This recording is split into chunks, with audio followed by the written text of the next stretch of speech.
What's going on, Commanders fans? We're on late people time right now, CP time a little bit, but we're getting it started. Channel member stream. We got a lot to talk about. Daron Payne walked out of practice, Terry McLaurin out of practice, Chase Young out of practice. We got a lot to talk about with OTAs. So, introducing my guys. We got my man Kenny Man DMV.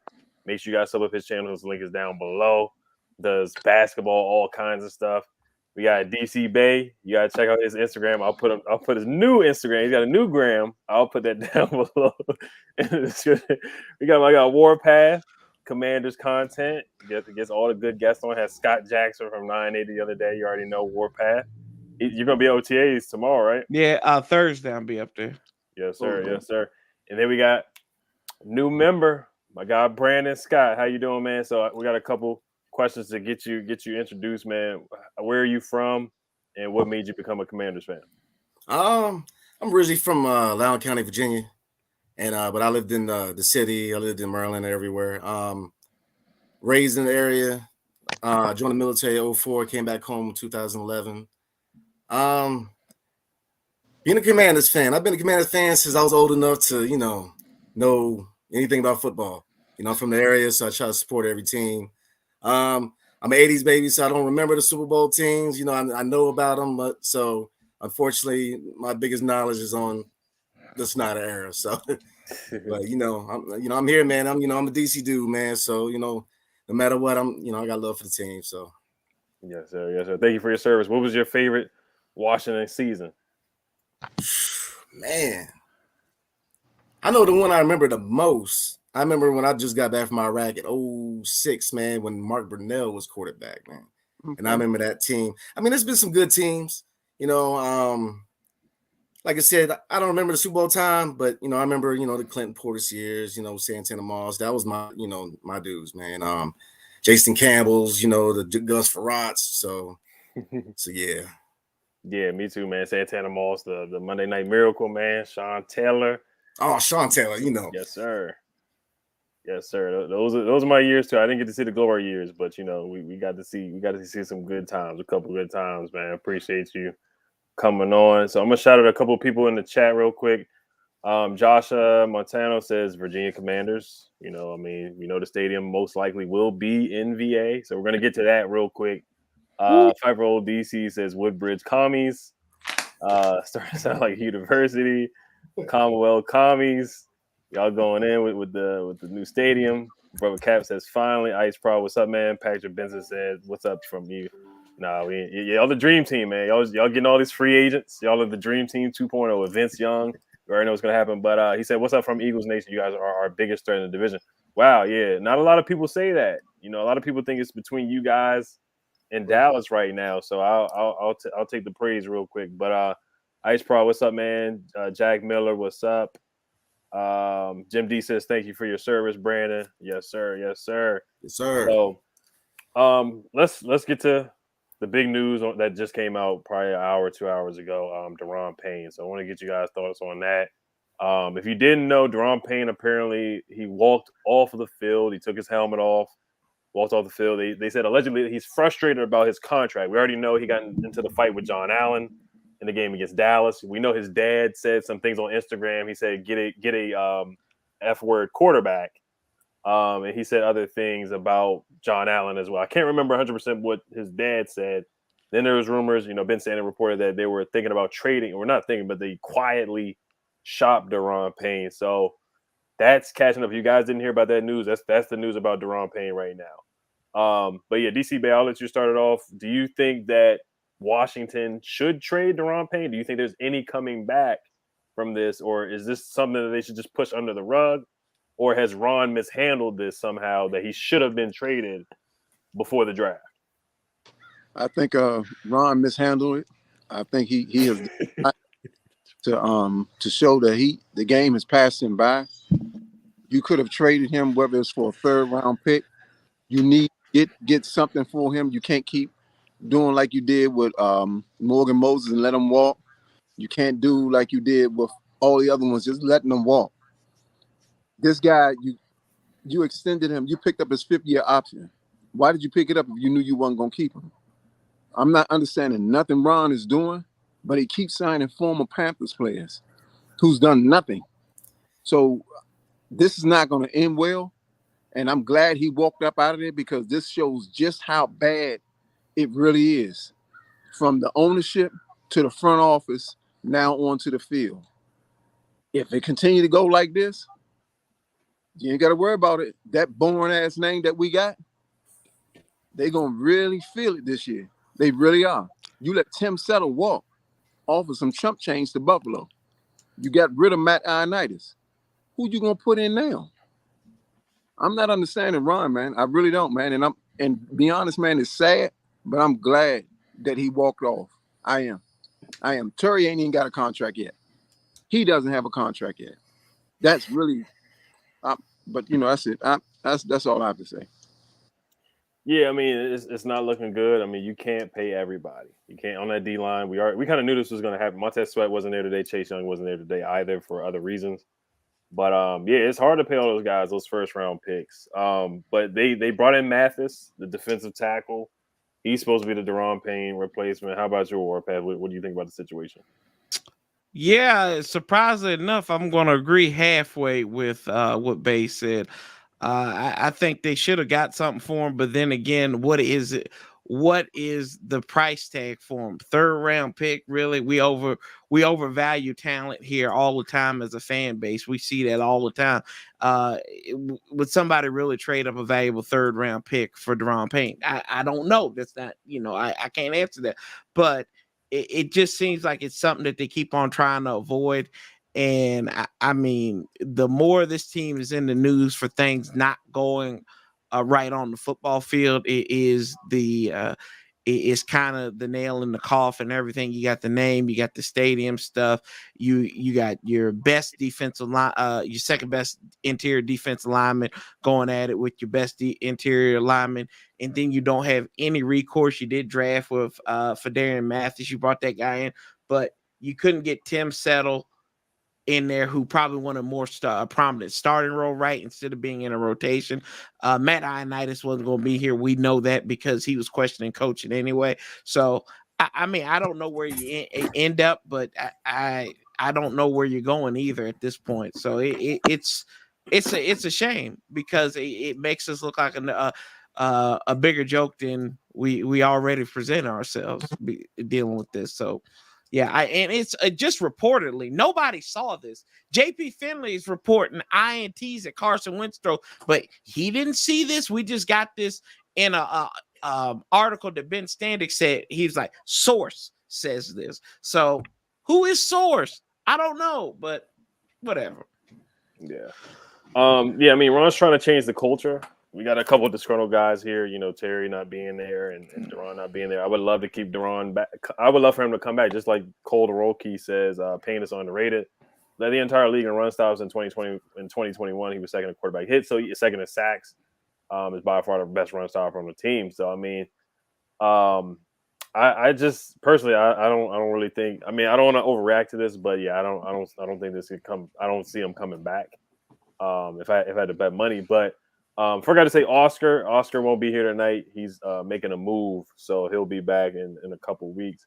But Brandon, what's your thoughts on the Daron Payne situation? I mean, I hate to say it, but it is what it is. I mean, you can't really fault the guy, because I mean, look at the situation last year. Obviously the defense underperformed, and a lot of frustrations. The quarterback comment, he's got heart, but that's about all he's got. Last year, we hear a lot about, Carson Wentz. I hate to change the subject real quick, but you put Carson Wentz on the team last year with that arm strength, you win more games. So, and that's why, a lot of the frustration was, the quarterback play. Early on in the Snyder era, he saw him throwing money at everybody. Now it's kind of like when he needs to throw money, he's, they're silent. Last year, as soon as Fitzpatrick went down, we should have threw money and got a quarterback in there. And, the lack of quarterback play was a big reason why there's frustrations on the defense. And also, the scheme. Del Rio, I was a big guy that criticized Del Rio because the schemes didn't work. Every game, we're giving up these long passes every time. People were confused. There's no communication. I mean, it's mayhem. It's just mayhem. And then, and it's like brother said earlier, man, about Ron Rivera. Where's the sense of urgency? Look, you don't do something this year, you're gonna be looking for another job in a year or so.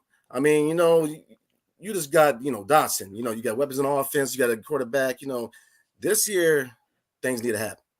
So yeah, it's a big year. I mean, especially with this schedule, man. If you can't go out there and beat Justin Fields, Jared Goff, Trevor Lawrence in the first game of the year. No, I'm not sleeping on the Lions. We haven't beaten the Lions a lot in the last couple of years, but I'm just saying the way they set up the schedule, they gave us 2 layups, 2 favorable games. You got to come out there and win those games. Really, in my opinion, really need to start 3-0 and beat the Eagles too. But this schedule, the way it's set up, and like you said, they did make improvements. They got Jahan Dotson. It's a big year for Scott Turner too, not just Jack Del Rio. So the coordinator's got to step up. Ron's got to step up too. How about you, Kenny? They should have traded Daron Payne, especially if they knew that they was drafting his replacement. That right there is going to piss Daron off. He's probably mad about that. He's also mad that he got punched in the face and millions of people seen that. I don't care if you spot him and John Allen together. He probably is not mad at John Allen. He probably just embarrassed. Like, I don't want to be here. Then these clowns turn around and draft my replacement. That's like a double whammy. It's like, putting in his face. And I feel like they kind of botched it. They was supposed to flip him draft time. Now what we going to do? Teams probably know that we desperate. He's sitting on his hands. I don't know what he's up to. We needed a linebacker. You could have flipped him for a linebacker. I was hearing the guy from Atlanta. He was available, the middle linebacker, and then they wanted Daron Payne, but that didn't work out. I mean, what do we know though? Maybe they tried. Maybe teams was saying something crazy like, we'll give you a 7th round pick. We just don't know. But I kind of would have cut my ties this year, because you don't want to bring a cancer into the locker room. It's going to bring the whole morale down. You know what I mean? He's probably going to get out there. What if he don't want to play? What if he pull an Albert Hainsworth and lay on his stomach? You know what I mean? What if he do that? I mean, can you blame him? He probably gonna be like, man, forget them. I'm gonna do what I want to do. Right. Yeah. I don't think he'll be as bad as Albert, but no, I 100% get what you're saying, man. And the he hoodie's get paid. I like the hoodie too, Kenny. But yeah, let's talk about Terry, man. So Terry has not participated in off-season workouts, like he said before. He wasn't going to participate in the other workouts that happened a couple weeks ago. What's your panic level on them getting the deal done? Are they waiting? Do you think they're waiting on June 1st for the Landon Collins money to be available? And what kind of price range do you see Terry McLaurin getting from the Commanders? And Warpath, I'll start with you. I'm not panicking yet. I think once you get to training camp, probably, I think that's when you need to panic. But remember last year, what was it? John Allen, Logan Thomas, 2 key guys that they had in 2020. They locked them up like the eve of training camp. So until we get to late July and there's no movement, I'm cool. I'm cool with it. But after training camp and everything, he starts missing some time there because it's OTAs at the end of the day. I don't blame him for not being there. So I don't really have panic. I think they'll get a deal done. They'll probably have to overpay to get him. What that number might be, 24, 25 a year probably to get him. And let's be honest, we love Terry. Terry's a top 15 receiver. He's not a top 10 receiver. He's a top 15. Now he has that quarterback that can go in there and hopefully get him into the level that all of us actually thinks he is, in the top 10, maybe top 5 type wide receiver. But yeah, I ain't panicking over it just yet. Is he the best wide receiver in the NFC East? Absolutely. Yes, no. Absolutely. No. Yes. Who's better? I don't think you can say that. I think he might be now with AJ Brown. Y'all look at the numbers with AJ Brown. If AJ Brown's not hurt, he's got better numbers than Terry.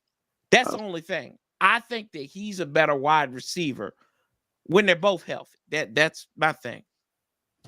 But what would you say if Terry has stability at the quarterback position? Let's say he had Tannehill. If he has stability, I think he would be. And we don't know if Carson, that we got to know if Carson's right up here before anything. We know he's right with the arm talent and everything. I just need him to be right in the head. And I think you got an argument there.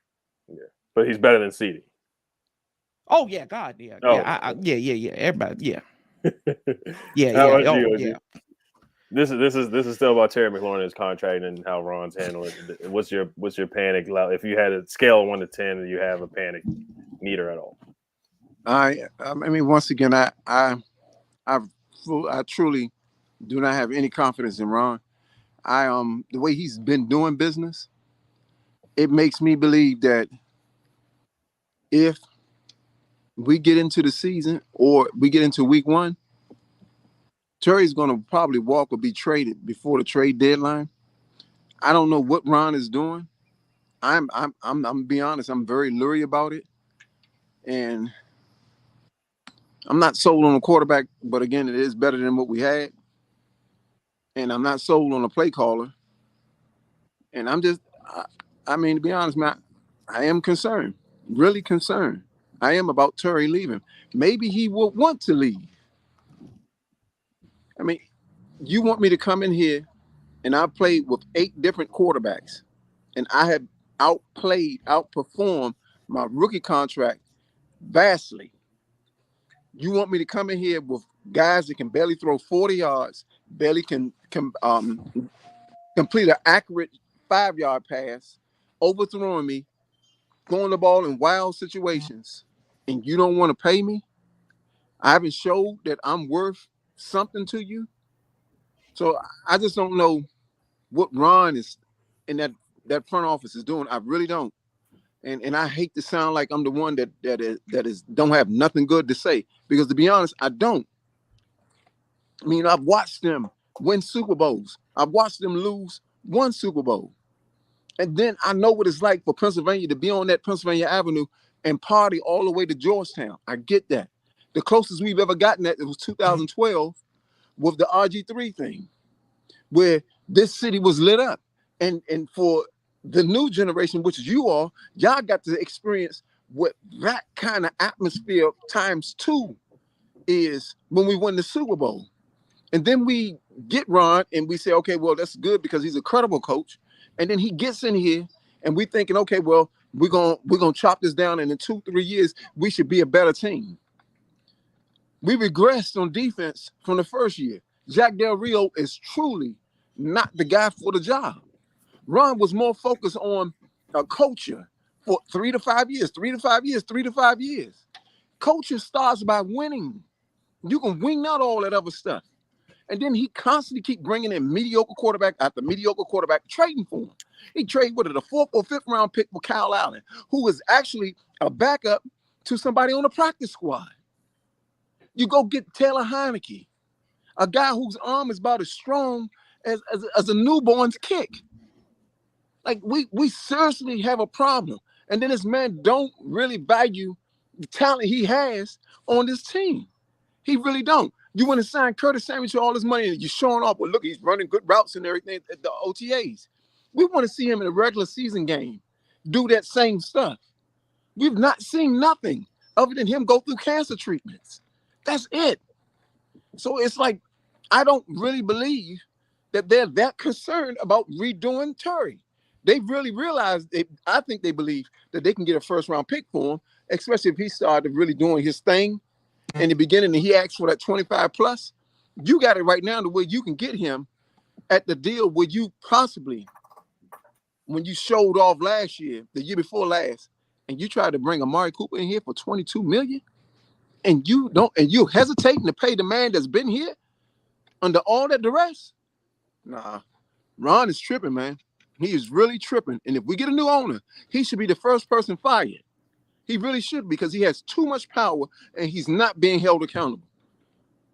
That hurts, man. It really does. For a fan like me, I know I'm dramatic and I know I get a little off, but to see this team go from the W to a lowercase e is sad and embarrassing, man. It is. In the nation's capital, where go-go runs, rule, and reign, but we do our thing? Nah, not in RFK. We wouldn't have these issues. Nah. So it hurts, man. It does. So I don't think I don't see anything positive. I don't. That's just me. No, we know. But I do agree with you on Amari Cooper. If he was going to give Amari Cooper $22 million, he needs to give him at least $23 million, 24. AJ Brown just got $25 million. So that's what it's going to have to be. Terry McLaurin's looking at that. He's like, hey, AJ Brown just got paid. Christian Kirk just got paid. DJ Moore just got paid. All these guys just got paid. I'm waiting for my money. I played with 10, 20 different quarterbacks. I'm a stand-up guy. There's nothing off the field, no issues. I'm a captain of the team. You know, I haven't had a wide receiver number 2 next to me that has caught over 500 something yards. Cam Sims got 500 yards, and that's about it. 2 years ago. So I mean, Terry has a lot of things to say for real. He has a lot of things to pay. So I think he has the upper hand. But I'm not gonna panic right now. And if they were gonna trade him for a first round pick, I feel like they definitely should have did it before the draft.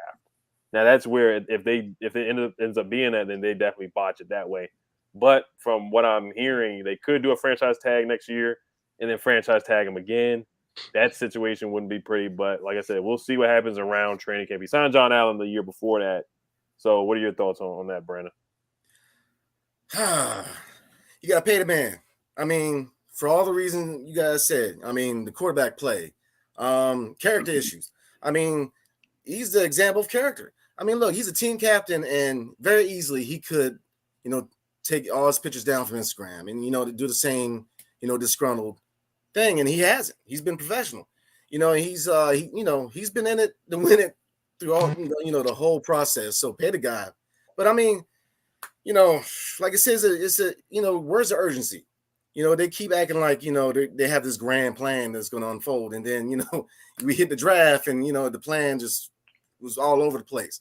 So, as far as waiting to pay the guy, I don't, maybe we're waiting on, Collins' money to come off. But, eventually, the fan base, look, because, the fan base is disgruntled, man. I mean, everything going on off the field. And then, last year was embarrassing. We got doo-doo water shooting everywhere. And then we got the railing coming down. And, that's our team. That's where we play. I mean, it was embarrassing. And, so a lot of people need to step up. And it starts with paying Scary Terry. You got paying that money. Yes, sir. I'm with you, man. That stadium, man. I hope we get something better than what we got right now, for sure. So, but yeah, they got to pay Terry for sure. How about you, Kenny? I'm not panicking at all. Here's why. Terry McLaurin is probably the best wide receiver we had since the days of the posse. I'm being dead serious. The plays that he make with the poor quarterback play is crazy. The ball is underthrown, he comes back and get it. The ball is overthrown, he speeds up and get it. The guy is tough as nails. He's still putting up numbers with bum quarterbacks. Imagine if he had a good quarterback. Y'all was just talking about AJ Brown. What if he had Tannehill or somebody else? It's times where I see Terry McLaurin wide open, but it get underthrown. He got to come back and get it. It should have been a touchdown. It's so much plays that's left out on the field that I be seeing. I was listening to Dan Orlovsky's the other day. He said the one wide receiver I give up 2 first-round picks right now is Terry McLaurin. That man like that. They gonna pay him. I feel like behind closed doors, the deal is already done. We just don't know it yet. I honestly feel that way. And I feel like it's gonna come out at the beginning of the season. The Washington Commanders are paying Terry McLaurin $25.5 million. It's gonna come out, but I think it's probably already done. I feel like Ron, he ain't stupid. I'm sure he had a conversation. You know what I mean? Like we talking about it, but he ain't that man ain't dumb. I don't think he's dumb. He know what's going on. If he wanted first round picks, he could have did that and got Garrett Wilson. Anybody would have gave up. You think Philly wouldn't took Terry for what they paid for AJ Brown? We probably hung up the phone on him. You know what I mean? They gonna pay him. Just, everybody pump your brakes. They gonna pay him. He like that. We know. We not overvaluing him either. He's really he's that. He's that. Yeah, I'm not worried. I mean, there was an article from the Washington Post. Nikki Javala said that they are far away on a deal. They're far apart. him and Jahan Dotson have not talked yet, so that's a little interesting there. Usually you call your teammates or you get on the phone with them or whatever when they're drafted. So it's different with every team. Terry's a stand-up guy, so we don't have to worry about. Like Brandon said, he doesn't take stuff off his Instagram. He's not one of those guys. I like Stephon Diggs, but he's one of those guys that will tweet a whole bunch of emojis and take stuff down. Deebo Samuel's doing the same thing right now. So Terry's just not that kind of guy. So we're kind of lucky in that sense. So let's say if we were dealing with somebody like Antonio Brown's not a good example because any team he goes to, he's terrible with the team, his personality. But if you guys know what I mean with these receivers, there are a lot of diva receivers. We got a guy like Terry who's not gonna voice his opinion like that to the media. He's just not gonna do it. So, but yeah, let's talk about the draft. We haven't got on since the draft. A lot of people had different opinions on the draft. So I'll start out. We'll do round by round on what you guys thought about the pick. So we'll start off with Jahan Dotson, pick 16 to the Commanders. Of course, Kyle Hamilton was on the board at 11 when we had pick 11. Jameson Williams was on the board. There was a lot of guys on the board that a lot of people wanted. Like I said, Kyle Hamilton, Jameson Williams, Olave was on the board at pick 11. So, what did you guys think about the trade back from 11 to pick 16, 98, and pick 120? How are you feeling about Jahan Dotson in the first round? Was it a reach, or how did you feel about it in DC Bay? I kind of know what you're gonna say already. I know you're gonna give it an F. But we'll start with you, OG. Nah, I mean, because he's a good player. But yeah, go ahead. I think the trade back, first of all, was a classic run. He knew he had overpaid for Carson Wentz, so he wanted to recoup a third-round pick and gather another pick. I honestly believe he did that because of that. Jahan Dotson, I mean, at the time, he was the best wide receiver on the board, but was he the best player on the board for this team? That's something that we had to, also come to grips with. I'm growing into Jahan Dotson. I like him. I like that. I don't like the second round pick because I think that's a reach for the D tackle. I'm growing into the third round pick, the running back, because he does have promise. And the next pick I like is the fifth round pick, Sam Howell, only because his potential was second round, and we got value for a second round pick in the fifth round. Now, will he live up to that? I don't know, but I do like Sam Howell. So those are only three picks I do like. I'm not confident.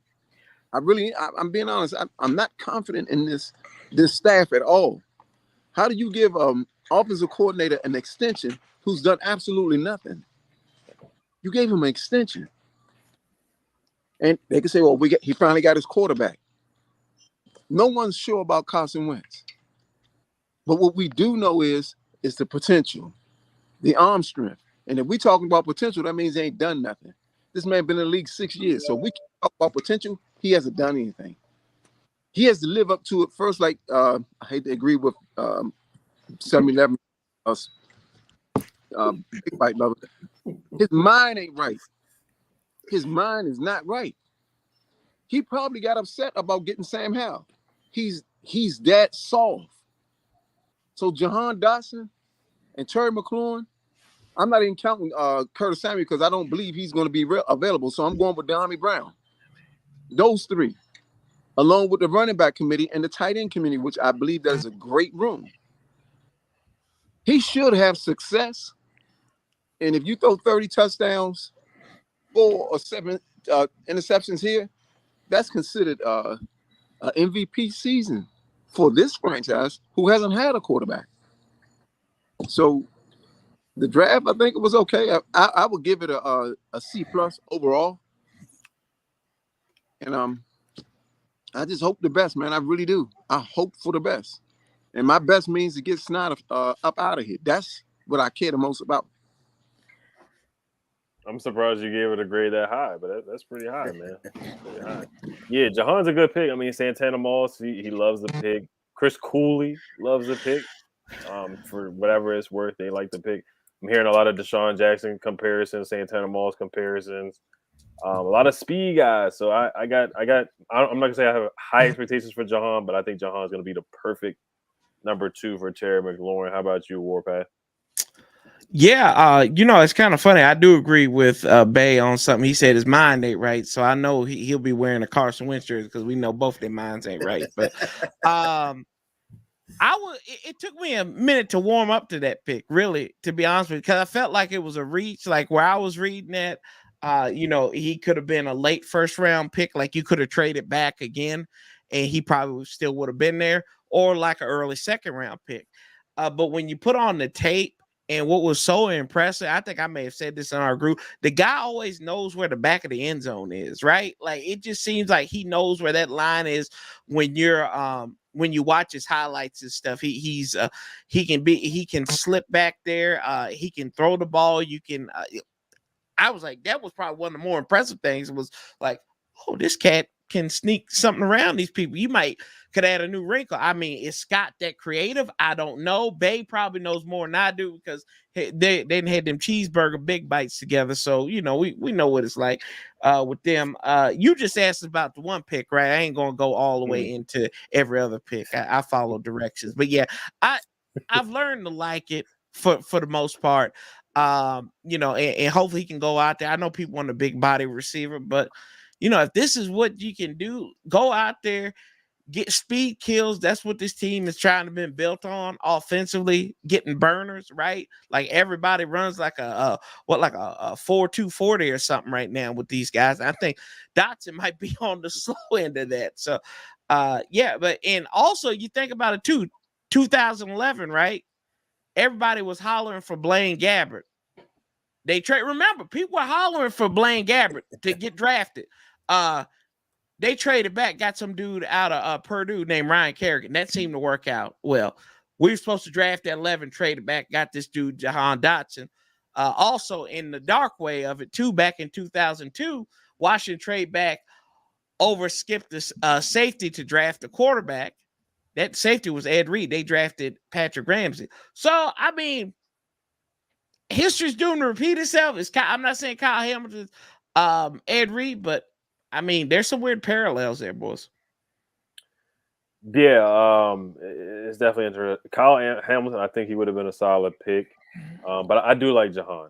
I do like the hands. I do like the speed. We got this Smurfs wide receiver core right now. Everybody's quick and speedy. It's about separation. That's just what the league is about. It's about guys that can get open and separate. It's not always about the big body receivers. So, this trade will always be compared to Chris Olave with the Saints. It will always be looked and tracked back to Kyle Hamilton. Also, Jamison Williams too.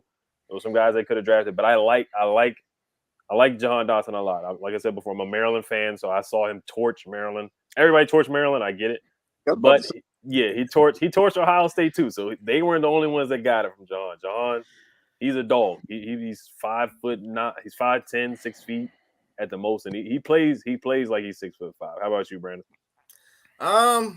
I wanted Wilson or Hamilton. I wanted Garrett Wilson too. But I wasn't mad trading back because we got picks. But then it's a whole covering up your mistakes. I thought they could have did better with Wentz in that whole contract and in trade. So it was but Dotson is solid. I mean, if you look at his numbers, it was a good program. All you ask out of college prospects, who did they play? Big Ten. He's shredding up Ohio State. So I mean, I like the pick. We reached, I ain't gonna go past one, but that's the only one I really like, to be honest with you. I like the defensive tackle out of Alabama, but then, what are you really telling Daron Payne? I mean, and it goes back to what we were talking about earlier. Do you blame Payne for being mad? You're already drafting his replacement, and you don't know how Wentz is gonna act because Sam Howell ain't no scrub. So where's his head at right now? Has he really matured, or are we going in the season with him looking over his shoulder? So there's a lot of what ifs, but I felt like we had a plan, going in because everybody's got their own plan for the team going in the draft, and they just as soon as they went past the first round, they kind of just whatever. So, B-, C+. Yeah, no, I was with you on the B range. I think they did take some guys earlier. I mean, Jahan Dotson didn't think he was going to get picked that high. Mathis said it too. So 2 guys we drafted in the first and second round, which I do like both of them. They weren't expected to get picked high. So I think because the media grade or the national grade, of course, is a B or a C plus. But it makes sense for what Ron did. He wanted to get a wide receiver. He wanted to get speed. He wanted to get another running back with Gibson. So a lot of the picks made sense. How about you, Kenny? I loved it. I loved it because for so many years I've been watching Kansas City. You know, Tyreek Hill, Harmon, you know, Sammy Watkins, all Ferraris. I've been watching it. Speed kills. So when he did that, I said, okay, what you trying to do here, Ron? Okay, Curtis Samuel. Okay, Jahan Dotson. Okay, Terry McLaurin. Okay, we got some tall guys too. Cam Sims, the tight end out of Nevada, Cole Hunter, Gandy Golden. I said, oh, he trying to do something. See, I'm looking at like big picture. Like, what are you trying to do? Why are you doing it? You know what I mean? So when he did that, and I started thinking about it, I said, that could work. That could work. You know what I mean? Just send all of them on a fly route.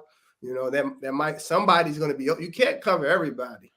One of those 3 guys right there going to be open. Oh, my bad. Logan Thomas. I forgot about him. You know what I mean? Big body. Go up and get it. Basketball background. So I'm looking at all of this stuff. Then I'm looking at the running back too that they drafted. Oh, a bruiser. Oh, he don't fumble. Oh, and we drafted the best, the guy with the best hands in the draft. See, I'm looking at everything, you know what I mean, as a whole, you know what I mean? Even though Ron pissed me off sometimes, I still try to figure out what's your plan. Like, what are you trying to do here? You know what I mean? I want to be Kansas City so bad from 3 years ago. I just want the city to finally win. You know what I mean? I want to walk through the grocery store and wear my Sean Taylor jersey and be happy about it, you know, on a Monday morning, you know, after we just kicked Dallas ass Sunday night. It feels good. Everybody's nice. I don't care about the gas prices as long as the skins went. Like, I don't care. You know what I mean? That's my take. Yeah, that's the positivity we need, man. I'm telling you, that's the positivity we need. But yeah, best hands in the draft. And Cole Turner, he could be a steal. I like the 5th round, what we did on the third day. I think the 3rd day was the best day of the draft. I do want to talk about Sam Howell real quick. What you guys' thoughts on that with the quarterback situation? How do you guys think that affects Carson Wentz, if at all? And what's your guys' feeling on Carson Wentz? Has the trade grown on you now? And Warpath, I'll start with you. Yeah, I'm about as where I was to begin with, right? Seeing is believing, and I won't believe anything until I see him on the field. That's kind of where I'm living at in that realm. I don't think it's I think he gave up a little too much, but I think it is a credit to Ron and the Martys that they went back and recouped everything that they got out of that trade and more when they traded back. I mean, that was some of the risk. So it kind of washes itself out. And now you're looking at, if it does blow up in your face, you're just out of the money for this year, and it's no guaranteed money going in. You don't have to pay him after this year. So in a way, I think they kind of dotted their I's, crossed their T's there. So I liked it, that part of the trade. And then Sam Howell coming in there, good value, where they had 2nd round grade on him. Some people even had him going in the 1st round, right? So I thought that was a no-brainer right there, was to pick him up, see what you have in him. And if you do have the tools, the only thing I fear is this fan base, because we have a terrible habit of ruining quarterbacks, young quarterbacks, and wanting them to get out there and pushing their way onto the field, and they have no business being out there. I mean, we went out and we have the Heineke Hopers, we had the Brennan Brigade back when he was there. Any of these guys who look like they were just anybody out there, you know. But hey, looking at it from the standpoint of him not being on the field right now, and what he did at North Carolina, where he literally put the team on his back last season, I like the pick. I really do. Yeah, I like Sam Howell a lot. So who was your favorite pick of the draft and your least favorite? And under 3 games for Sam Howell this year? Under 3 games for Sam Howell. And My favorite pick, Brian Robinson, man. Brian Robinson. He brings a change of pace to that running back room. I think if what he did at Alabama, if that translates even halfway to the NFL, Lord have mercy, y'all. I mean, you're gonna be seeing people, linebackers gonna be flying. He's gonna be like, it's gonna be Bay back when he was still preaching. He gonna be like putting the Holy Ghost on, bam, bam, almighty push, hallelujah, just bless them. They all linebackers gonna be flying. I love it, man. I love Brian Robinson pick. Some people think it's a reach, but I really do. I really do like it. The worst pick, and I like this pick. I really do. I think it was the pick before Brian Robinson. I think just because of where you got him at. But I didn't really hate any of the picks in this draft. I thought they all filled some kind of need or desire that the team had.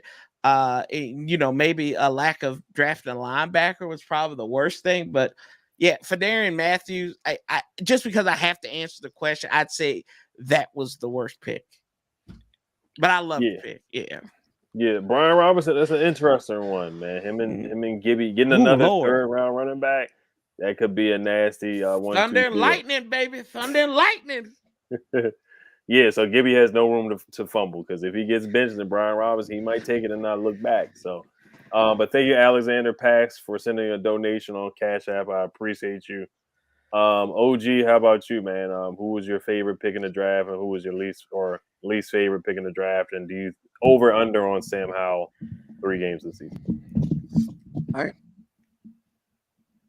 I hope that it's not true, but I believe Sam Howell is going to get in. We've had the worst luck with quarterbacks. Ryan Patrick, his first game, first half. Kyle Allen, his leg. Alex Smith. I mean, Taylor Heineke is the only one that hasn't got hurt because he's playing not to get hurt, but he will turn the ball over. So at some point, you have to take him out the game and find out what you would get from him. My best pick is Sam Howell, and the worst pick is that second round pick. I just saw too much sitting there that what we had needs at. Like, I just don't get it, man. I really don't. I just don't get it. Like, Ron, you've taken this team for a loop. Like, it's like Snyder has put his brain in Ron's head. He thinks totally different than from what a coach who should be in for a team to play. I don't see Ron where he's getting on his. I'm gonna leave it alone, man. I answered the question. My worst pick, second round, best pick, Sam Howell. Okay. No, yeah, I mean, if you want to go off, man, go off. But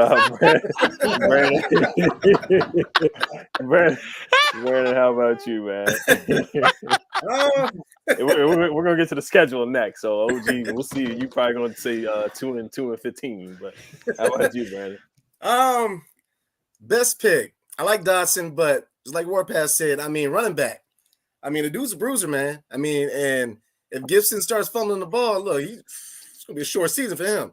Because I mean, look, 2 games last year was because of Gibson.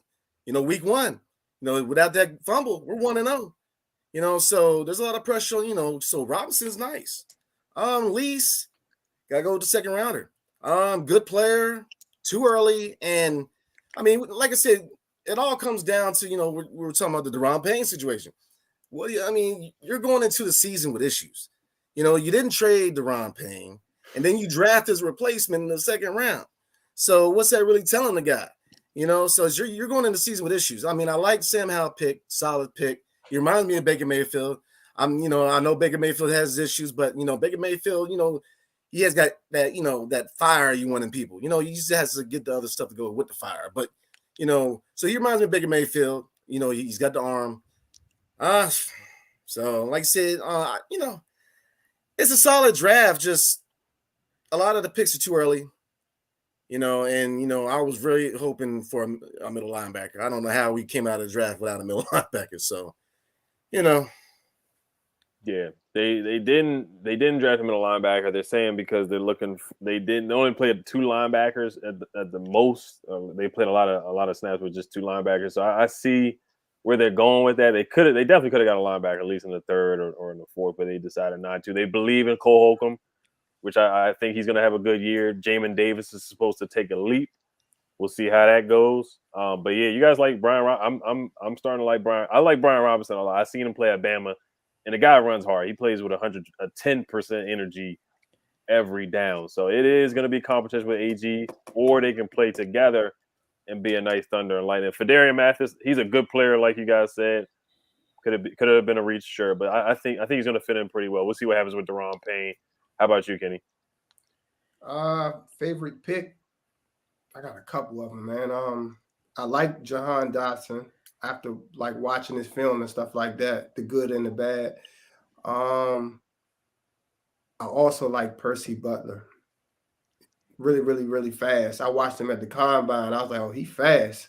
You know, I remember people making comments about him, and we ended up taking him in the draft.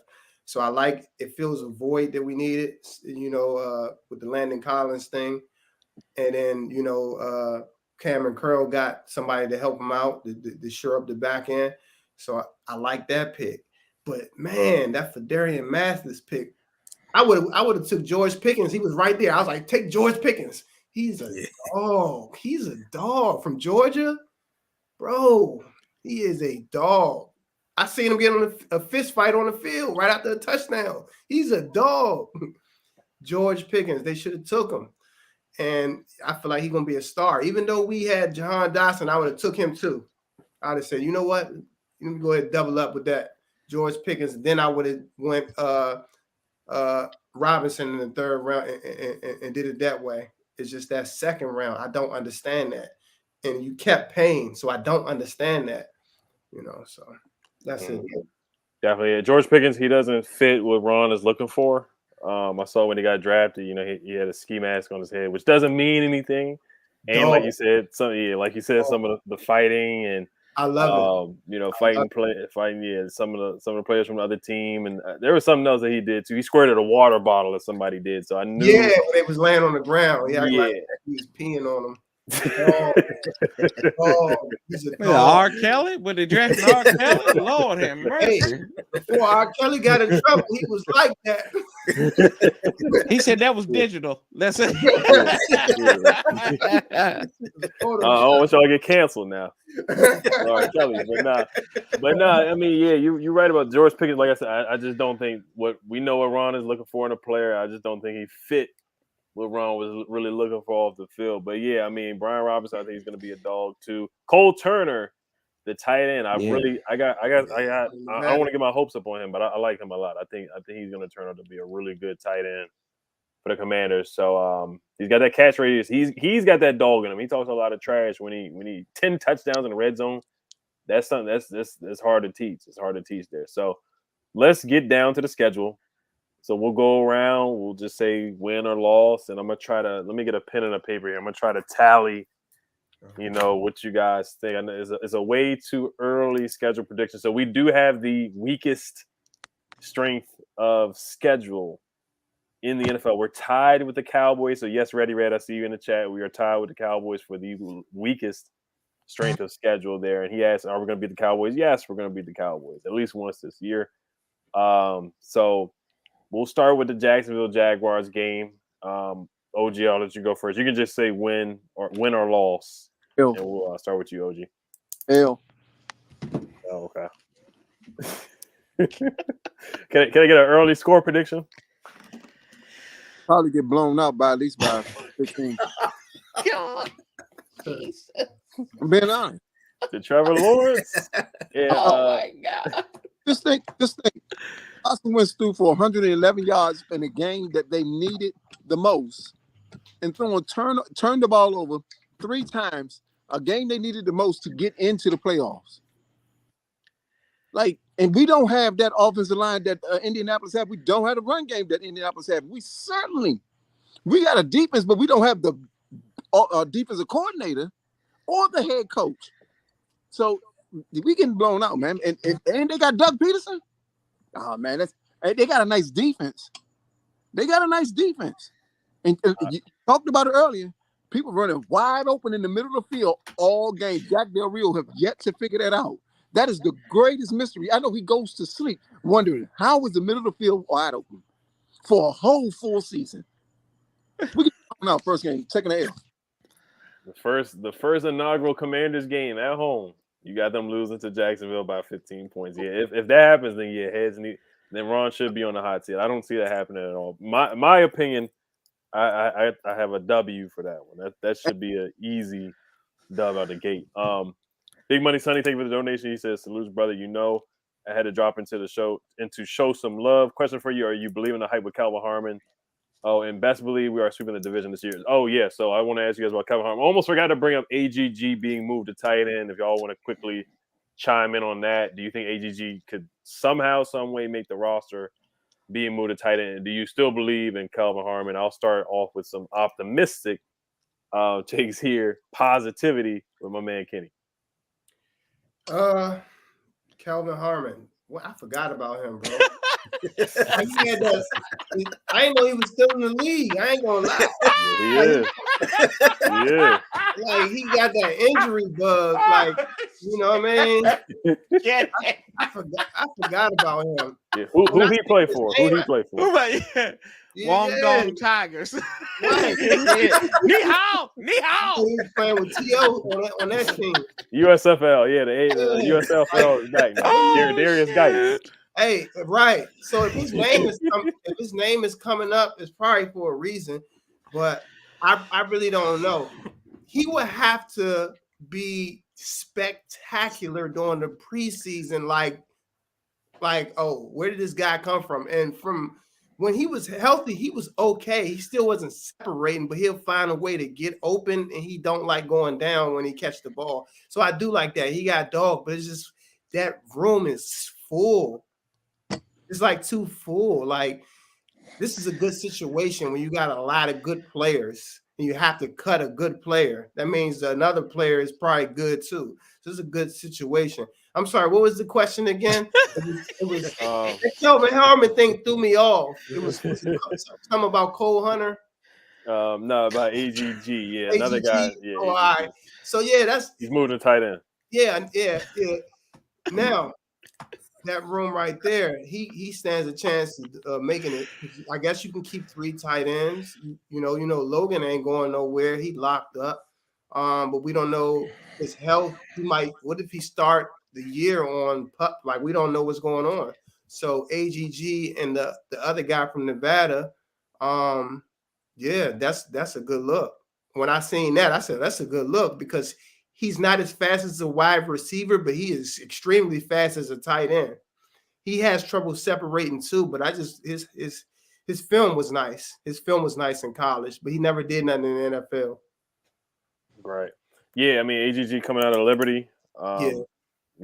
He just doesn't create separation. So I think he would be better at tight end. He would have more chance. I mean, what you said about Calvin was hilarious. I'm rooting for the guy. We'll see. But I think it's practice squad again. How about you, Brandon? I think it's a little too late for Harmon. I mean, it's just too much depth. Yeah. I mean, still trying to see what Brown's going to do. So I mean, rooting for him, but I think it's a little too late. As far as move to tight end, that's where you do need depth. I mean, we have a lot of unprovens at tight end right now. I mean, I like the kid out in Nevada. And I mean, he's got some nice hands. If you look at his videos and you look at a lot of his workouts, I mean, he's got good hands for tight end. But I mean, John Bates, he's impressed me a little bit. But there's a lot of improving with tight end. So I mean, as much as you can't be mad at depth. So I like that. I like the decision. So yeah, Sammy's Reyes. We'll see what happens with him. John Bates, I like what he's done, man. He had a good rookie year. I like what he did. AGG. They got a couple of undrafted guys that they brought in. So Calvin Harmon, like you said too, it's too many guys right now. They got even Alex Erickson they're bringing in. Cam Sims is a lock. Diami's a lock. Of course, Terry Curtis, Jahan. They just drafted a guy, so it's like the room is super crowded. Dax Milne is above Calvin. There's probably six guys, and they asked Calvin to move to tight end last year, but he said no. From what John Kahn said. So, how about you, Warpath? Did he go to 7-Eleven? You on mute? Hey, I feel like Kenny, right? I who he played for, Kelvin Harmon. I didn't know he was still in the league, right? Kidding, but what took him so long for AGG? It seemed like they're trying to save him just to move him to tight end. You had to have that. It seemed like you could have identified this a year ago or 2 years, or when you around the time you drafted and said, hey, let's do this. Like when they converted, they converted Niles Paul from wide receiver to tight end, right? That was a year turnaround. He was playing tight end following his rookie year because they knew what they had in him, right? So I don't know. I don't know if I still don't know if he makes the team. Even when not landed, but Logan being hurt, Johnny Bates, Cole Turner. I think he will be. I think he'll be all right. And then maybe you add in a veteran. I mean, is the jury still out on Sammis Reyes, or like have we decided that this guy is just a flash in the pan? Those are questions that remain to be seen, right? But yeah, I don't know about those cats, man. If they haven't been able to find the field in 2 years, what makes us think they're going to be viable options going into 2022? Yeah, no, I think practice squad for both of them. I mean, it's cool to see that he's trying. They moved Troy Apke to safety the year before. He did make the roster. AGG, if he can, do something on special teams, I think that might be his best bet there. And then he has to have an incredible preseason at tight end. How about you, OG? I out of all the things this coaching staff has not done and did it early, they made it right decision on moving AGG to tight end. I look back at last year when you waited to the middle or towards almost the end of the season to move Landon Collins to a spot that you wanted to put him in the first place. You didn't find the rhythm with the linebacker that we drafted, Davis. You didn't find the rhythm until like the third game, the third game from the last. You finally put him where he belongs. So this coaching staff, I give them kudos for identifying that now doing OTAs. Kelvin Harmon, I'm a big fan of Kelvin Harmon. I once again I look back at the play calling, I look at the quarterback play. It's hard, man, to evaluate any of these wide receivers outside of Terry because of the quarterback play and the play calling. So do I believe he have a chance on this team? I do. I'm not a big Carson Wentz fan, but I do know Carson Wentz will at least throw that ball up in the air and give the wide receiver a chance to win. So I know we're not going to get to see much of Carson Wentz in the preseason. So maybe Sam Howell can do something that the other quarterbacks didn't do with Kelvin Harmon. I think he's a good wide receiver. I'm not sold on the other wide receivers being healthy, especially Curtis Samuel. You got to keep the door wide open for him.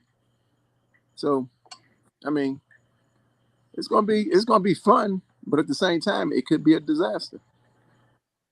Yeah, Curtis Samuel said he looked healthy. Beat reporters said he looked healthy in OTAs today, so hopefully he can keep it up and that can last. And we don't see him on the side field like we did last year. Sonny Rawson, thank you for the donation. He says, love your guys' takes. 100 emoji. Wonderful show tonight, guys. Much support. Thank you for tuning in, Sonny. Appreciate you, man. Mike Laurie says, am I tripping or is our defense one of the worst in the league on paper? If we lose it, it'll be because of bad drafting and defense. Somebody on Team 980, they said that that we have the worst defense in the NFC East. I highly disagree with that. I think the Giants have a worse, especially letting Bradbury go. I think they have a worse defense than us for sure. Dallas defense, it's okay. It's fine. They forced a lot of turnovers last year. We'll see if they can keep it up. Philly's defense, they got better for sure. Hassan Riddick and bringing in Bradbury. But Terry owns Bradbury. He owns Darius Slay. So I just want to get you guys quick thoughts on Mike Laurie's comment and Warpath. I'll let you go first. I mean, they got to prove that they're not the worst, right? They're not one of the worst, and that comes with having respectable play at the linebacker spot, right? You've lost a lot. Your greatest strength was your defensive line. Now that's kind of in question. Like last year, going into last year, we were like, yeah, this defensive line is going to be the stuff that's going to take us over the top. We're a bad ACL and a broken jaw. How ironic for Montez Sweat. But and then the interior linemen, we're half depleted from where we were last year with Ioannidis and Settle gone. Your secondary, I really don't know what's going on there. Will William Jackson III, will they play him properly this year? Kendall Fuller, I still think that he has I think that his mom was still paying or getting Mike Evans to pay child support for Kendall Fuller after what he's done over the last 2 games against the Bucks. Bobby McCain, we don't know. Like I mean, Cam Curl is the only like guy that I'm like, yeah, when they play him, I think he's gonna do all right. So there's a lot of questions, man. On paper, I don't think that's too far in the realm of questioning that this defense could be towards the cellar in the league. I know Jack Del Rio is a good defensive mind. He's proven that, and he's just had one bad year. It's just so funny that people turn on him after having one bad year. So I don't know, but oh my God. Yeah, I mean, it was one bad year he had. Jack Del Rio turned around the Broncos. They weren't really known for defense back before he got there. So come on now. That man trash. Well, yeah, this is what else. Jack had a good year his first year. Granted, we did play against some lesser quarterbacks. We had Murderers Row last year, Pat Mahomes, Josh Allen. We played Russell Wilson. We beat him. Tom Brady. We beat him. Derek Carr. We beat him. But we played against some really good quarterbacks. We beat Matt Ryan. Elite. We had Aaron. We had to play Aaron Rodgers. It's a totally different quarterback schedule, than this year for sure. So I mean, we had a lot of tough quarterbacks that we had to go up against last year. So the jury is out on Jack. The jury is out on Scott. The whole coaching staff, the jury is out on, because if you can't stop Jared Goff, if you can't stop Justin Fields, Marcus Mariota, Daniel Jones, Danny Fumbles, Trevor Lawrence out the gate in golf, then there's a problem. There should be a problem. We should hit the panic button if we don't start off 2-0. In my opinion, I'll be very pissed off. And then Mike Lowry said if we lose, it'll be because of bad drafting and defense. I mean, I think the guys that are in house, they got to step up. The coaching staff has to be better. I mean, you spent 4 first-round picks on the D line. You're paying Will Jackson 3 years, $42 million. You're paying Kendall Fuller 4 years, $40 million. Cam Crow's playing well. You drafted a first-round linebacker, Jamin Davis. So, I mean, you spent money and you spent draft capital on these guys. They got to step up in house. I think they spent as much money as they can and draft capital. How about you, Brandon? It's a tough one, because I mean, I think it's shown proves time to show. I mean, right now, 3rd best in the division. I mean, there's a lot of potential, but I think my biggest thing with the defense and my biggest thing with Del Rio, I'm not a big fan of Del Rio. I'm gonna be honest with you. I was, the game where they said people were yelling behind the bench, I was one of those guys. I'm telling you, because I mean, it's just, it's one thing. All right, for example, week 1, you give up a long touchdown, but then we keep doing it. There's no accountability on defense. It's just what took so long for the adjustments last season. I mean, it took till mid-season for them to adjust, and by that point, we were, so it's just accountability. There's no accountability on defense. I think Del Rio, he's going to be out of there by the end of the season. Because there's no accountability, and that's how I feel about it. The defense has a lot of potential, but when you got guys talking about we're going to set records and you ain't played week 1 yet, and then, so there's a lot of potential. I mean, it can be a really good defense because, before last season, I was just like everybody else. Man, I was hyped. You look at the defense on paper before last season, you were, man, look. But they got to show and prove. They have to show that they're a decent defense. And right now, the jury's still out. So that's right. Yeah, the sack record thing, they got to show up. Montez Sweat, Chase Young, these guys they got to live up to the hype. I mean, when we drafted Chase Young, he was the 2nd pick of the draft. I'm still a Chase Young fan. I'm rooting for him. But he's got to live up to the hype. 1.5 sacks is unacceptable. And I don't know if that's on him. I don't know if that's on Jack. It's Sam Mills, the defensive line coach. I don't know who to pinpoint. But at some point, they got to point the finger at themselves. Chase Young, too. He's got to come back better than that. He has to. Same thing with Montez. They all got to step up and play better. Condoleezza Perry said Ben St. Juice. Yeah, if he can come back and stay healthy, I mean, that's what we're waiting on with him. You know, that's why I wanted to get possibly bring in a James Bradbury. But I know the money didn't work there. That would have been a Panther. What I would have been very, very happy if we would have brought that Panther in, that former Panther in. But I knew from the jump it wasn't realistic. But I knew there was a little bit of smoke there. But it is what it is. I'm hoping Ben St. Juice can come back and play. We'll see with that. And we'll get to OG. What are your thoughts on what Mike Lowry said? What Mike Lowry said, man, it was a good question, man. I can't say it enough that this defensive coordinator is complete trash. This team has been this defense has been unprepared. I look at the San Francisco 49ers, how they let their Robert Saleh go to the Jets.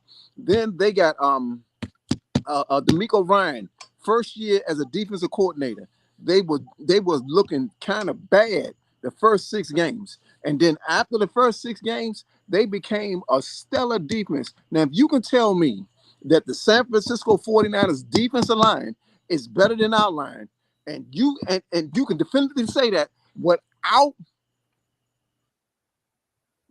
looking in the mirror and poking your finger in your eye, their defensive line is not better than ours. They got some skilled players there. The orphan boys of Dallas, they were the worst defense of all defense in the Year 4. They get Micah Parsons and the defensive coordinator. You know daggone Diggs is trash. Tell him how to keep throwing the ball too short. He's trash. Those 11 interceptions are that right there is a cover. Was getting burnt a lot of the times. But because their quarterback was on pressure and he just have a knack to be around where the ball is at the perfect time, he got 11 interceptions.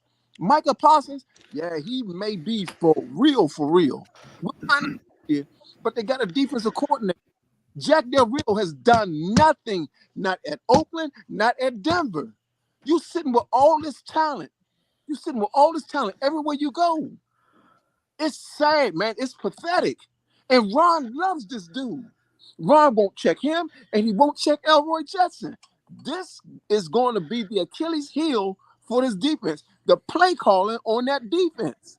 How do you have a 4-5 linebacker speed and Montez Sweat with the longest arms, back down everything the year before last? Then you got the 2nd overall pick, who they said a once in a lifetime generational type player. You picked him at the 2nd round. Then you had a defensive line that was intact. And the only one that showed up that was in place out of all of them coincidentally, is Jonathan Allen. I've watched Chase Young go back into pass coverage. I've watched Montez Sweat go back into pass coverage. I watched Cole Holcomb go and checking people. Jamin Davis looking like, man, where do I supposed to be? God help you on the back end with that little short dude we got playing safety. He's absolutely out of the picture all the time. And it's not because they don't know their assignments. The scheme is terrible. William Jackson III said he went to Ron and Jack Del Rio, told him, man, I played up on the line. Why do you got me playing zone? Why sign me here if you're going to put me in zone? That's crazy. My job is to get on this dude right before he get up off that line. We got some real issues when it comes to play calling. We really do, man, and it hurts because we watched Dallas go from the worst defense with very little talent. They don't have more talent than we do on defense. And they was one of the top 5 defenses, and they was getting turnovers. And this dude couldn't figure out where Jamin Davis was supposed to go from the 3rd game to the last, and where Landon Collins supposed to go. Man, this dude is trash, man. I can't wait. I hope that let me go. I'm gonna stop. Answer the question.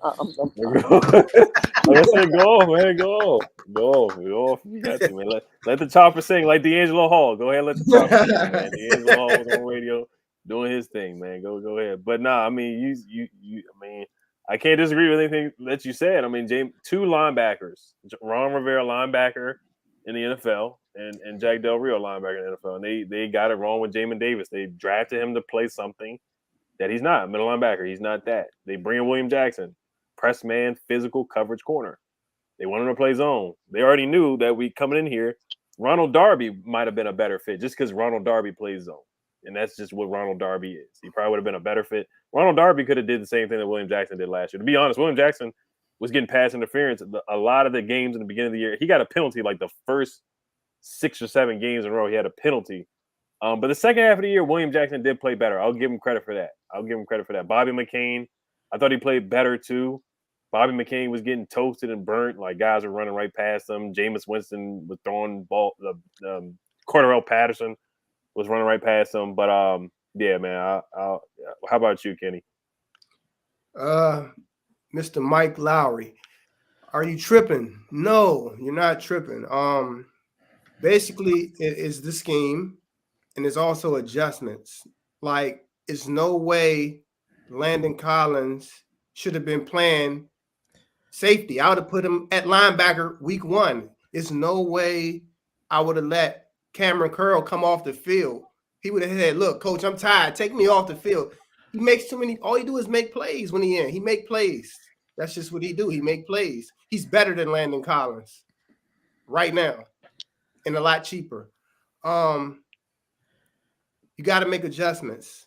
I like what Dallas did when they moved Micah Parsons. Why couldn't we do that? I'm like, look, let's switch it up.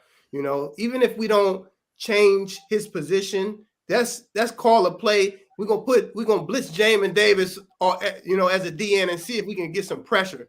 Switch it up, throw some curveballs. That's good coaching. So it's not our players, it's bad coaching. They're not calling the right plays. That's what it is. They're not putting the right players in the right position. That's just what it is. They're not playing to the player's strength. If I know this person is a knockout artist, I'm gonna say, listen, you a one-trick pony. That's him right there. Go ahead, knock him out right there. You know what I mean? You a one-trick pony. This is what you're gonna do. I'm gonna put you in position so you can succeed. I'm not gonna try. Hey, I wanted to fit. I hate when he say that. It's not a good fit. What the hell is a fit? Man, that man is good at this. Put his hand in the dirt. Why are you dropping him back? That's stupid. They just stubborn and stuck in their ways sometimes. Sometimes you just like, I will pull players up. I'm like, look, man, I know you don't want to play. I know you don't want to play linebacker, but you're better at it. Look, if you want to be on this team and not be on the bench, we need you here. We need you to make plays. And that man was making plays. When you put Landon Collins at linebacker, he probably would have started week 1 at linebacker. He probably would have been in Pro Bowl. He was making plays. Yeah, Landon was balling. I would not mind bringing him back for cheap. I don't. We'll see if it happens because they already asked him to take a pay cut twice, but he is still available, so we'll see what happens. But Tyrone, Mike Lowry, that's a good question.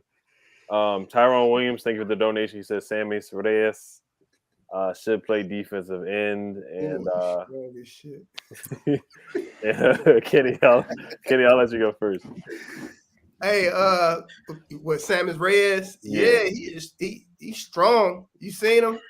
Oh my God, yeah, something like that. At the end of the day, like, what do you have to lose? You know what I mean? Like, I would definitely, because I would have put his ass at fullback. I would have put John Bates at fullback too. Like certain stuff, I just would have been switching things completely up because nothing is working. That's why I said when Dallas did that with Micah Parsons, I was jealous. So I was just like, damn, why we can't take a chance like that? Why do we have to go with the scheme and the fit? It's just retarded. You know what I mean? Every year. And then we got good players. And I'm not being biased. These guys is good. College, they played well. Chase Young. You know what I mean? His rookie year, he was like that. You know what I mean? They're just not playing people the correct way.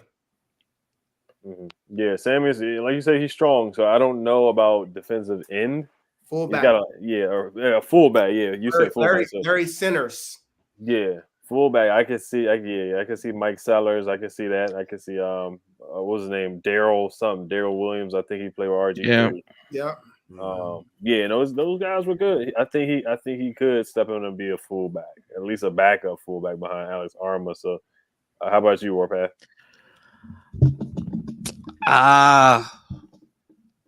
Yeah, put them anywhere you can try and put them at. That's what they're doing with everybody else. I mean, if they're trying to turn old boy into a tight end AGG, and people trying to turn Taylor Heineke the next MVP of the league. Sure, why not? Put him at defensive end, see what he can do there. All right, yeah. I mean, we'll see. I don't. The guy has God-given ability, that strength. He has something that a lot of guys don't have like that. How about you, Brandon? Sure, why not? I mean, jury's still out if he can play tight end. So, I mean, like you said, he's strong. So why not put him at fullback? I mean, I think that would be a better choice than defensive end. Put him in fullback, why not? Because, I mean, he's an athlete and he's strong. So, I recommend, they put him in fullback. I don't see him at defensive ends. So. Yeah, I don't see him at the defensive end either. And it's crowded at tight end. I mean, they just moved AGG to the tight end, and it's crowded. They got a lot of guys. Bates, they got a lot of guys. And Simmons, he was bobbling the ball. Can he still learn? It's still a process. It takes a lot of guys have converted from basketball to football at tight end, but it's still been a process for those guys too. How about you, OG? Well, all I can say is if you pray for the rain, you got to deal with the mud. I know. I will put him at safety, man. Hell, you got the smallest dude. God, Jesus. Jesus Christ. Ron Landry. Yeah. Pick up a truck. The lights are off upstairs too. Since we're trying, hey, why don't you go ahead and put Jack Del Rio as the Yeah. Let's get to the schedule. Let's get to the schedule. put Ron Nurse or something like that. Oh God. Oh man, let's get to the schedule. I would ask you guys about the stadium. We might get to that later after the schedule. The preference of the stadium and thoughts about the model, the picture of the stadium, but we'll probably talk about that after the schedule. But safety, we can't do it. Troy Apke, you saw what happened with that. Sammy said safety. He said safety. Yeah, that would be a disaster there. But all right, so Jaguars, W or L, Warpath. Let's command the W there. Then we get W week 1. Okay. How about you, Brandon? W must have been closer than you think. I don't see us blowing them out. I think, Lawrence is going to take a step forward and he's going to test that defense. Look, all eyes going to be on defense week 1. It's going to be closer than you think, but it's going to be a dub. I'm with you on that. How about you, Kenny? I can't wait. I'm going to be pumped up. W. I'm pumped. When y'all talk about stuff like that, first game, I'm going to be pumped. We need this W. We need it. My hand's sweating right now thinking about it. Seriously, I can't wait. Dub. The first 2 games, dub. All right, I'll put you down for a dub for the first 2 games. Philly Van D says, "Ready, Red." Didn't Jerry pay Dak Prescott $75 million to slide to end the playoff game? That is true. OG. So let's move on to the Lions. L. God. Jesus. You just run them. We laugh, but the Lions have a good team. They competed last year, something we didn't do. We may have won games, but they competed in the majority of their games. Okay. Very little. How about you? They did offseason. That's an L for us. How about you, Warpath? Jesus. I'm sorry. I guess you know what? It's just too tasty for us to win 2 in a row. I gotta go with an L. We don't do well at Ford Field. We've only won 1 game at Ford Field since the day, 2 games since they opened the building up in back in 2002. So I gotta go with that. I think that'll be an L. I think it'd be a close game. It'd be a slobber knocker, as they like to call it. But I think 2 close games And I think, like Brandon said about the Jacksonville game, but I think this one will be close. And I think somehow we'll do something foolish that'll cost us the game. Kind of like what Chase Young did on Matt Stafford that time in 2020. So now what's the score, OG? Is it another blowout? I mean, sheesh. I don't think you can say a blowout. I have to just think. I mean, a loss is already crazy to me, but I think it's even hard for you to say a blowout. What'd you say? You said lose by 5? Sure. Okay. He said 20. He said 25, Ed. Oh, he said 25? Yeah, he said 25. 5, man. He said 25. That's what he said.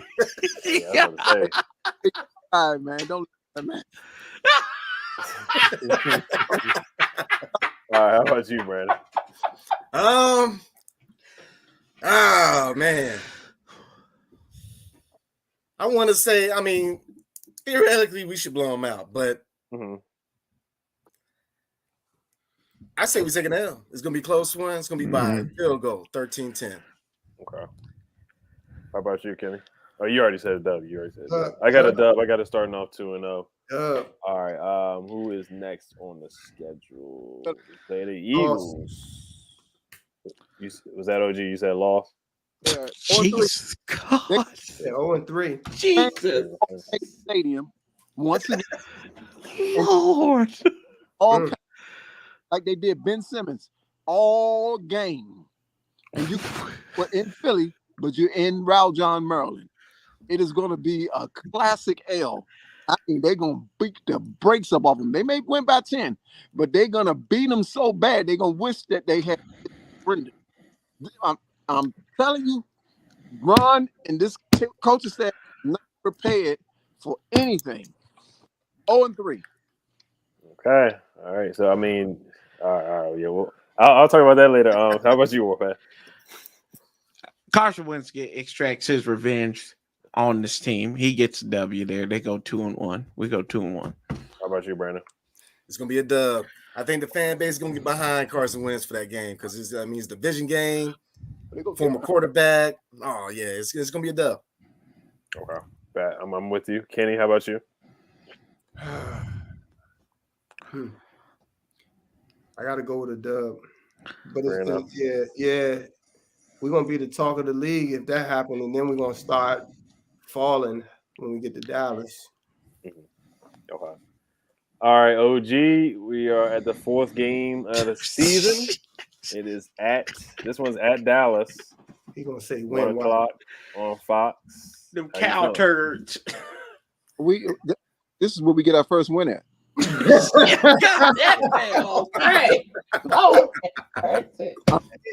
like it. Sound like some stuff we'll do too, right there. That's going against the grain. I like it. Booger sugar, man. This is Michael Irvin. Michael Irvin's cousin over there. Booger Sugar Bay over there. All right, how about you, Warpath? It's green black too. You can't see nothing. If they go W, it's gonna be a lot of tension. They're gonna have to get this W. Ron eyebrows are already on as well because he's not gonna be able to DC. This is not Carolina. They already tired of him. He don't answer questions at press conferences or nothing. He get mad and all this stuff, man. Stop flexing for somebody smack you in your mouth. You're in the wrong part of the country. Answer the question. Ron is going to be nervous on this game. This is going to be the first W. Mark my word. Yeah, he does say this guys a lot when he gets upset. But how about you, Warpath? Guys.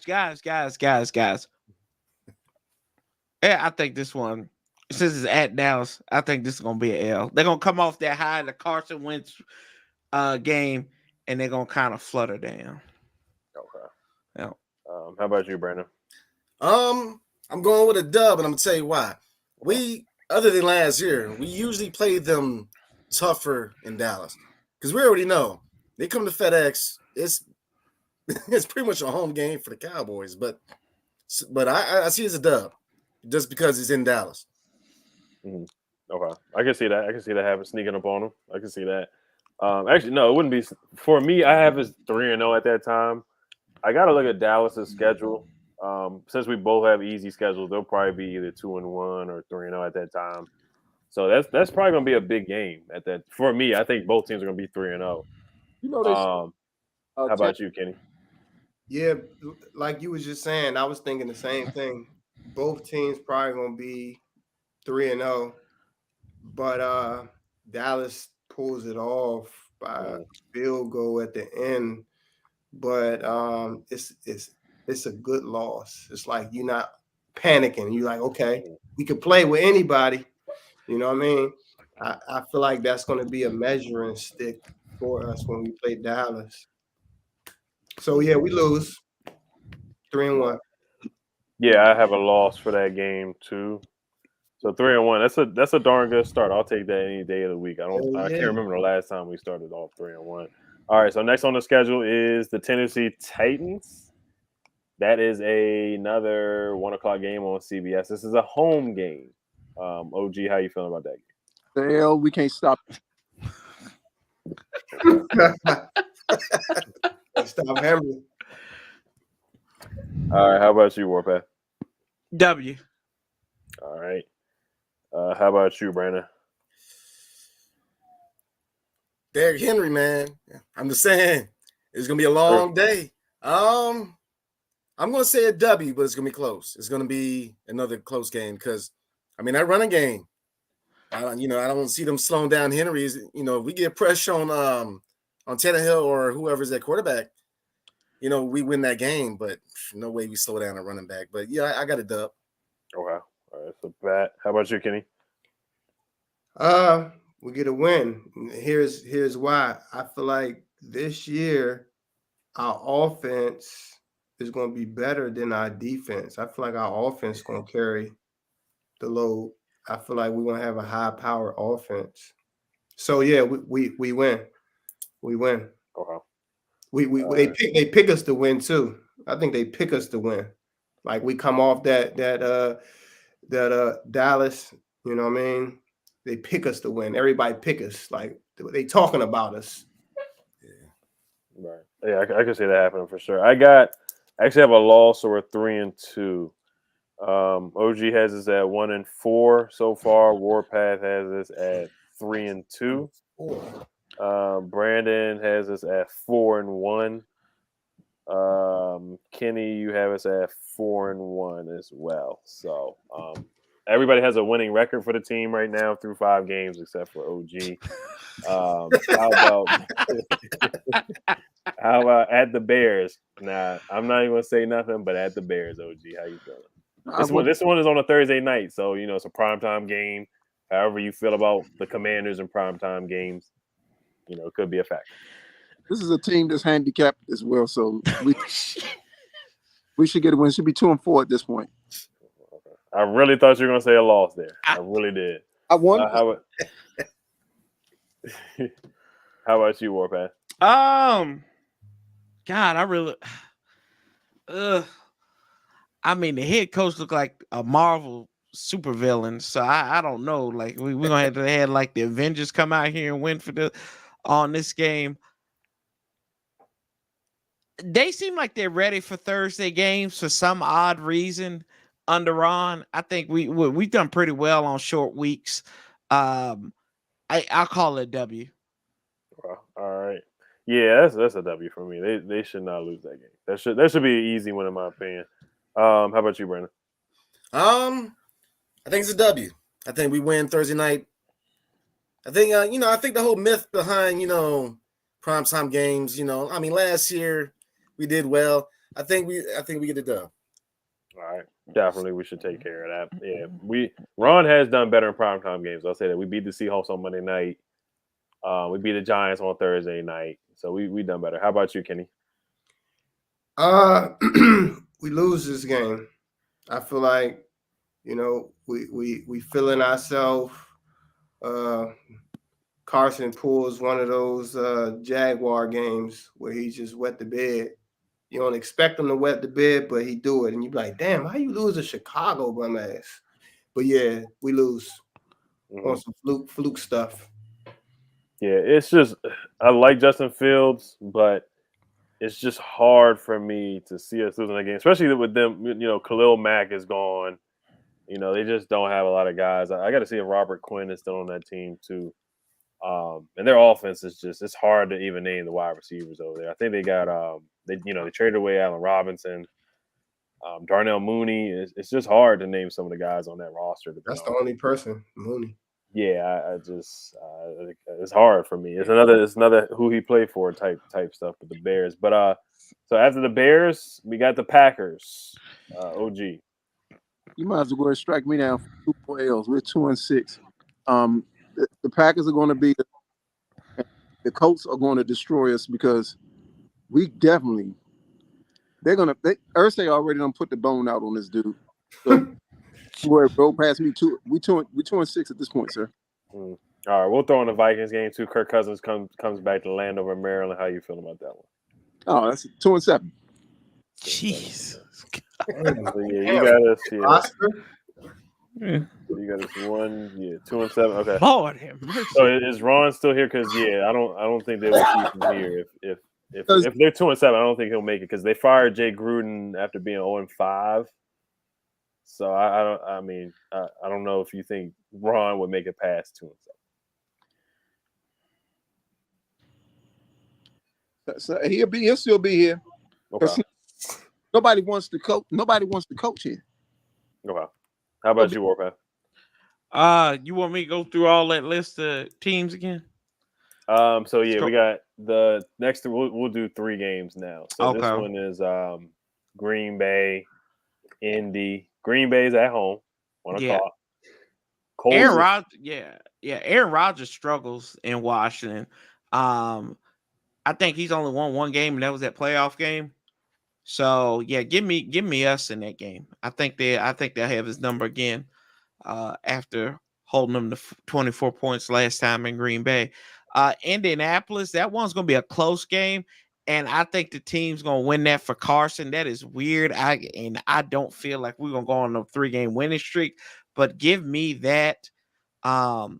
Give me us at the Booger Sugar Palace. And I know Bay and Irsay, they're going to be up in there snorting them lines up, allegedly, before the game starts. So, and then what's the last game down there, Ed?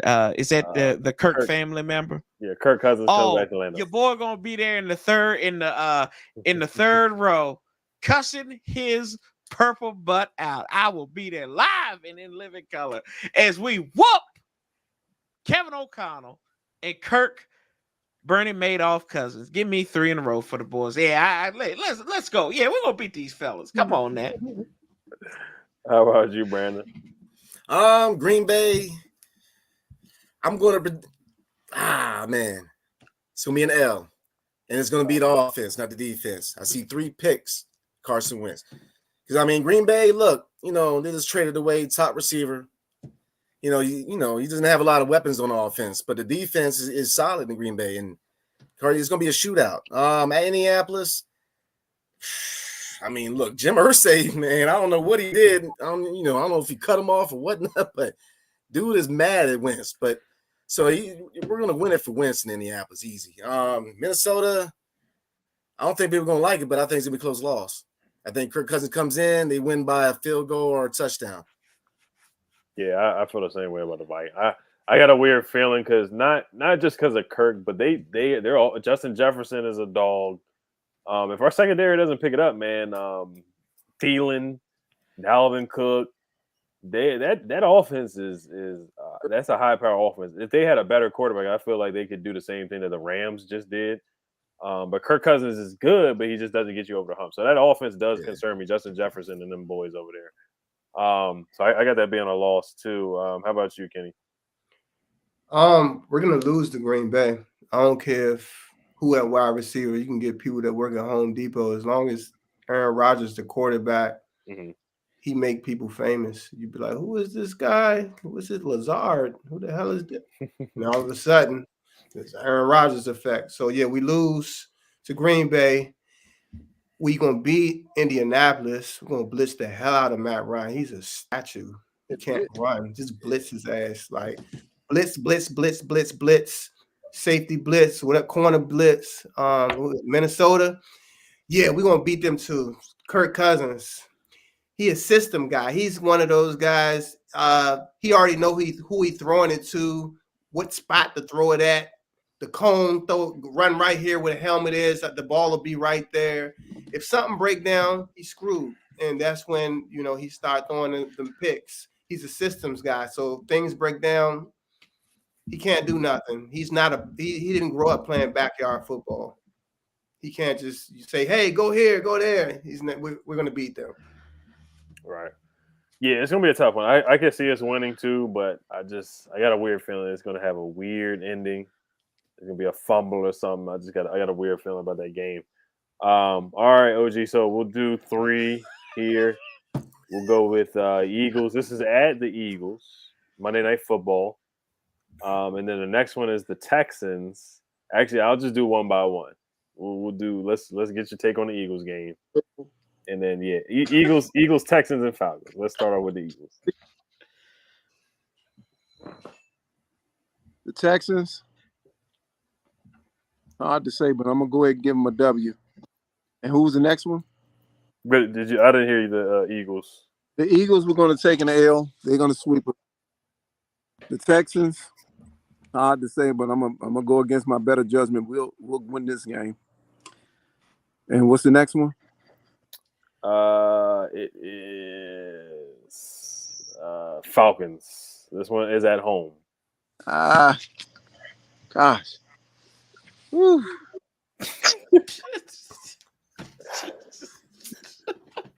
Damn, Mr. Falcons, they trash. Come on. Wow. Man. We'll win this game. Oh my goodness. Eesh. He got us winning 2 in a row. Lord have mercy. Wow. All right, how about you, Warpan? Philly is a loss. I think who's the homeless guy who's coaching the Texans now with the big white beard, like black Santa Claus? Is that Bay? Yeah. Is that Bay coaching the Tex? No, that's Lovie Smith. My bad. Metaphor. I'm sorry. Metaphor said. Dang, what was the donation? I can't find it. Mike Lowry. Oh, here it goes. But no, answer this real quick. I'm sorry, Warpath, to cut you off because he said hide the donation so we can see you guys' face. Sorry about that, guys.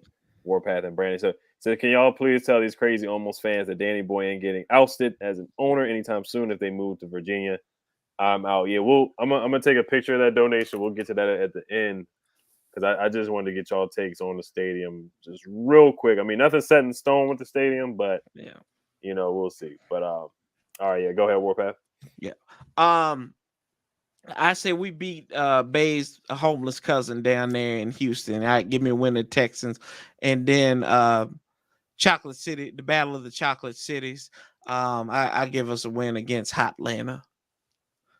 So you got a win against the Falcons, and you got a win against the Texans too, right? Yeah, and a loss at Philly. That's it. A loss at Philly. I agree with you. I'm the same on that. With you on that one, Warpath. How about you, Brandon? I want to say, man, I say we go into Philly and we surprise some people. Because I mean, look, Carson Wentz is out for blood, man. I mean, whether you like him or not, look, this is personal for him. So I think we go in there and we shock some people. Texans, yeah, that's too easy. That's a dub. Atlanta, that's gonna be a close one. Because look, Kyle Pitts is nice, and I mean they got some nice young pieces. I mean, don't sleep on a lot of these, these Detroit Lions and the Texans because they're hungry. In week 1, Jacksonville, they're hungry, so I can't sleep on the Falcons. So I say it's a dub, but it's gonna be a close one. That's true. I mean, they got Drake London now. Whatever people think about him, can he separate? That's the big question with him. The thing is, quarterback Marcus Mariota. How high are you on Mariota? How high can Mariota get the job done? Is he going to be healthy? Then they got Desmond Ridder. The backup is a backup quarterback, which I wasn't a big fan of Desmond Ridder coming out. I see where he could be a game manager, but his rookie year, I think Desmond Ridder, I don't see him doing too hot with the Atlanta Falcons. But who knows? You never know. He could somehow. You never know. Desmond Ridder could be a good quarterback, but I just don't see that happening. So I got them beating the Falcons just off the strength of the quarterback matchup.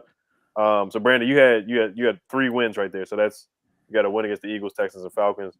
How about you, Kenny? We lose against Philly. We beat Houston, and we beat Atlanta because we were just a better team than both of them. Yeah, I agree. The quarterback were just better. Offensively, I feel like we're the better team. Defensively, and we beat them last year too. I feel like they had a better roster a little bit last year. I feel like they had a better roster last year than what they do this year, to be honest. All right, so next 3 games are the Giants twice, the Niners. So Giants twice. We play the Giants at 1:00 at New York. Then we have the bye, which is week 14, which is, it's crazy that our bye week is that late, but I'm not going to complain. Not going to complain about the schedule because we have the easiest. We go to New York, we take the L. Oh, wow. We come home, another one. You said another loss?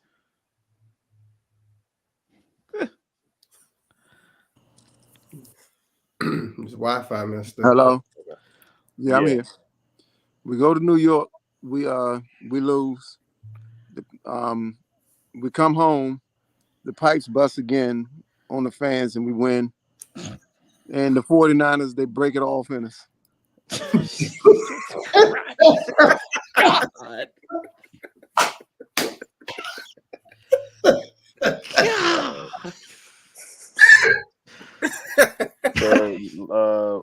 Loss versus in the first Giants game. Giants, we win the second game. Niners, we take it out. Okay. All right, how about you, Warpath?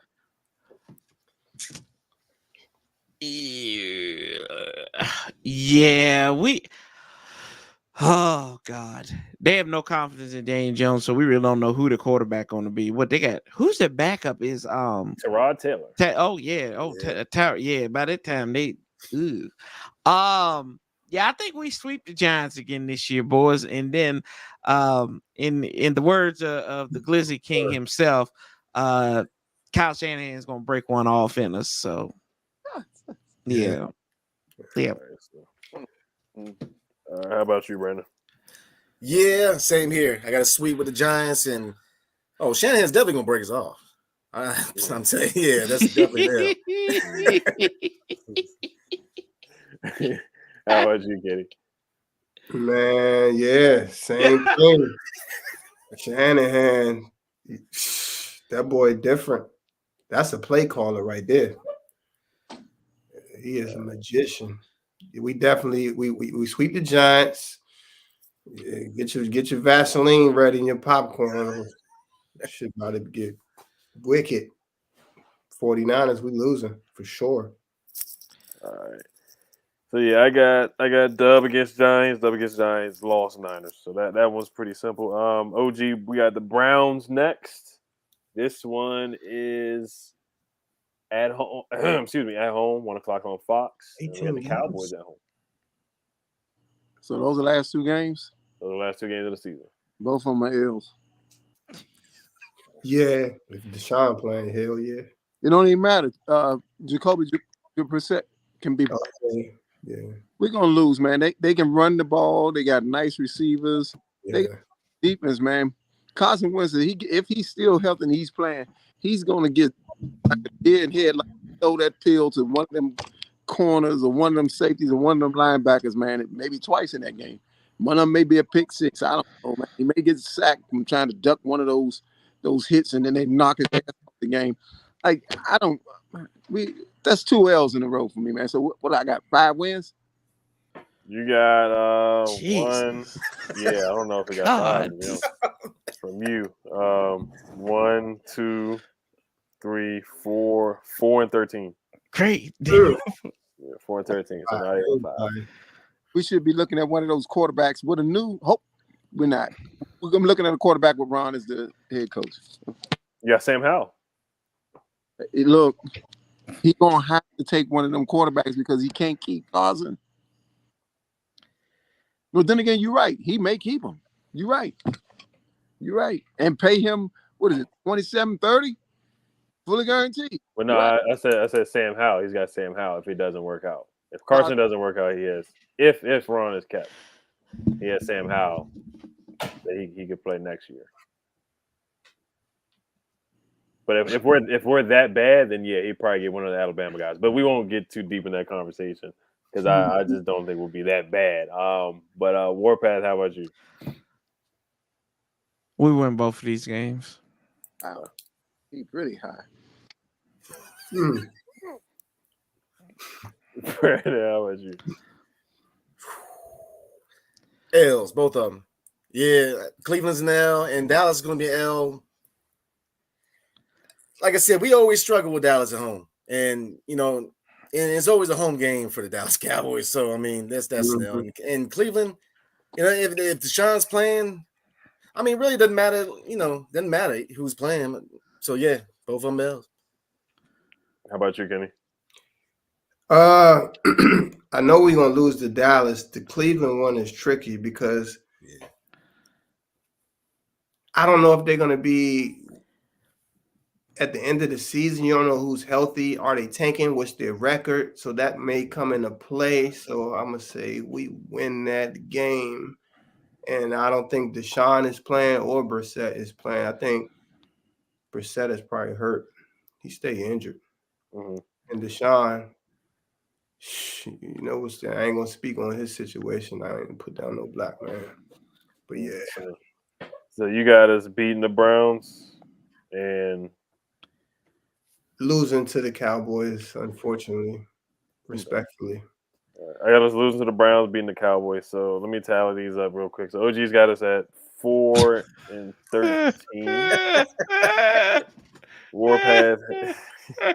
Warpath got 1, 2, 3, 4, 5, 6, 7, 8, 9, 10, 11. Okay. 12, 13. Yeah, Warpath got us at Lord, 13. 13. Oh God, Yeah, 13. that's a little high for my blood. I'm going. Hey, God, let's go, boy. 13-4. Warpath got us 13-4. OG's 4-13. Warpath 13-4. Brandon, you got us at 1, 2, 3, 4, 5, 6, 7, 8, 9, 10, 11. 11-6. So you got us, Brandon's got us 11-6. Kenny's got 1, 2, 3, 4, 5, 6, 7, 8, 9, 10, 10-7. Mm-hmm. And then I got us at 1, 2, 3, 4, 5, 6, 7, 8, 9. I got us at 9-8. But so Brandon, we would make the playoffs at 11-6. Kenny, we pretty much made the playoffs at 10-7. My 9-8 would be making that last playoff spot. I think we would make the 7th spot. I got us beating the Cowboys in the last game of the year. I think it's going to be flexed to 8:15 night game. I think it's going to be a lot of fans, not just Cowboys fans. I think it's going to be a good amount of fans in there that are actually Commanders fans, and I think we're going to end up 9-8. It's going to be a winner go home type of game, and I think we beat the Cowboys to be 9-8, and we made the playoffs off that. But yeah, last question: what do you guys think about the stadium? The design that you guys saw, would you guys give that a grade? And where do you want the stadium to be? Are you fine with Woodbridge? Are you fine with Dumfries? Are you fine with RFK? Do you want it to be in PG County? What's your preference? And Kenny, we'll start off with some positivity. Kenny, I'll let you first. I don't know if this is going to be positive or negative. Depends on how you receive it. Okay. Virginia, Commonwealth. You said Woodbridge, and where at Dumfries? Dumfries. See, that right there is a little tricky, right? You go to the game, I go to the game. You know what I mean? It's beer at the game. You know what I mean? I'm indulging. I probably indulge before the game. I indulge when I'm at the game. I indulge on the way to the game. Getting back to like PG Southeast area where I live is a booby trap. Okay. So I can't fade that at all. That's a booby trap. I feel like, you know, my night ain't going to end well, even if we get a win. Like trying to come back home. Now, if it was at RFK, things a little bit different. You know, if you've been in the DC PG area, you ride around certain ways and it ain't about nothing. You know what I mean? Out Virginia though, them boys ain't playing. So I can't. I'll be watching from home, or I'll be going down Adams Morgan at a bar watching. If they out in Virginia somewhere, I cannot do it. I'm petrified. I don't even think you can catch the train. Like, you know what I mean? You can't. You're gonna have to catch a ferry or some shit. Like, you know what I mean? Like, you gotta park your car and get on a boat. Like, I can't do that. I just can't fade it. I'll be watching it from, like I said, somewhere down in PG County, DC area. I can't do VA. They ain't about to lock me up. Mm-hmm. No, yeah, the traffic down there is crazy. I talked about the driver. Somebody got mad in the in my video when I talked about Virginia drivers. So I'm not going to talk too much about them, but it is what it is. Warpath, what did you? Oh, and Ken, how did you like the stadium design? Hang on, Ed. Hang on. All right. Warpath, what did you think about the stadium? First of all, none of y'all damn Maryland, DC drivers, if that's what y'all call it, can drive. First of all, I would love it if it was in Virginia, just for the fact I drive 6.5 hours anyway to go to a FedEx Field when I go to a game. So it don't really matter to me. I'm going to go either way. If it's in that dingy crap hole up there where it is right now, if it's in DC, if it's in Virginia, shout out. I can, we got some good restaurants down there. Potomac Mills, shout out, if it's down there in Dumfries. I know Andrea Bailey, her husband, tried to be the pastor in my church, but the reason why we didn't hire him is because of her. So there you go. That's the true story. Talk to me offline about that. But I honestly, I don't care where it goes. I'm still gonna go. And for the people, what pisses me off more than anything about the whole thing, these people that said I'm jumping ship if they move to Virginia. Shut the hell up. Why you should? Excuse me, Ed. I'm sorry to cuss on you because I'm very passionate about this.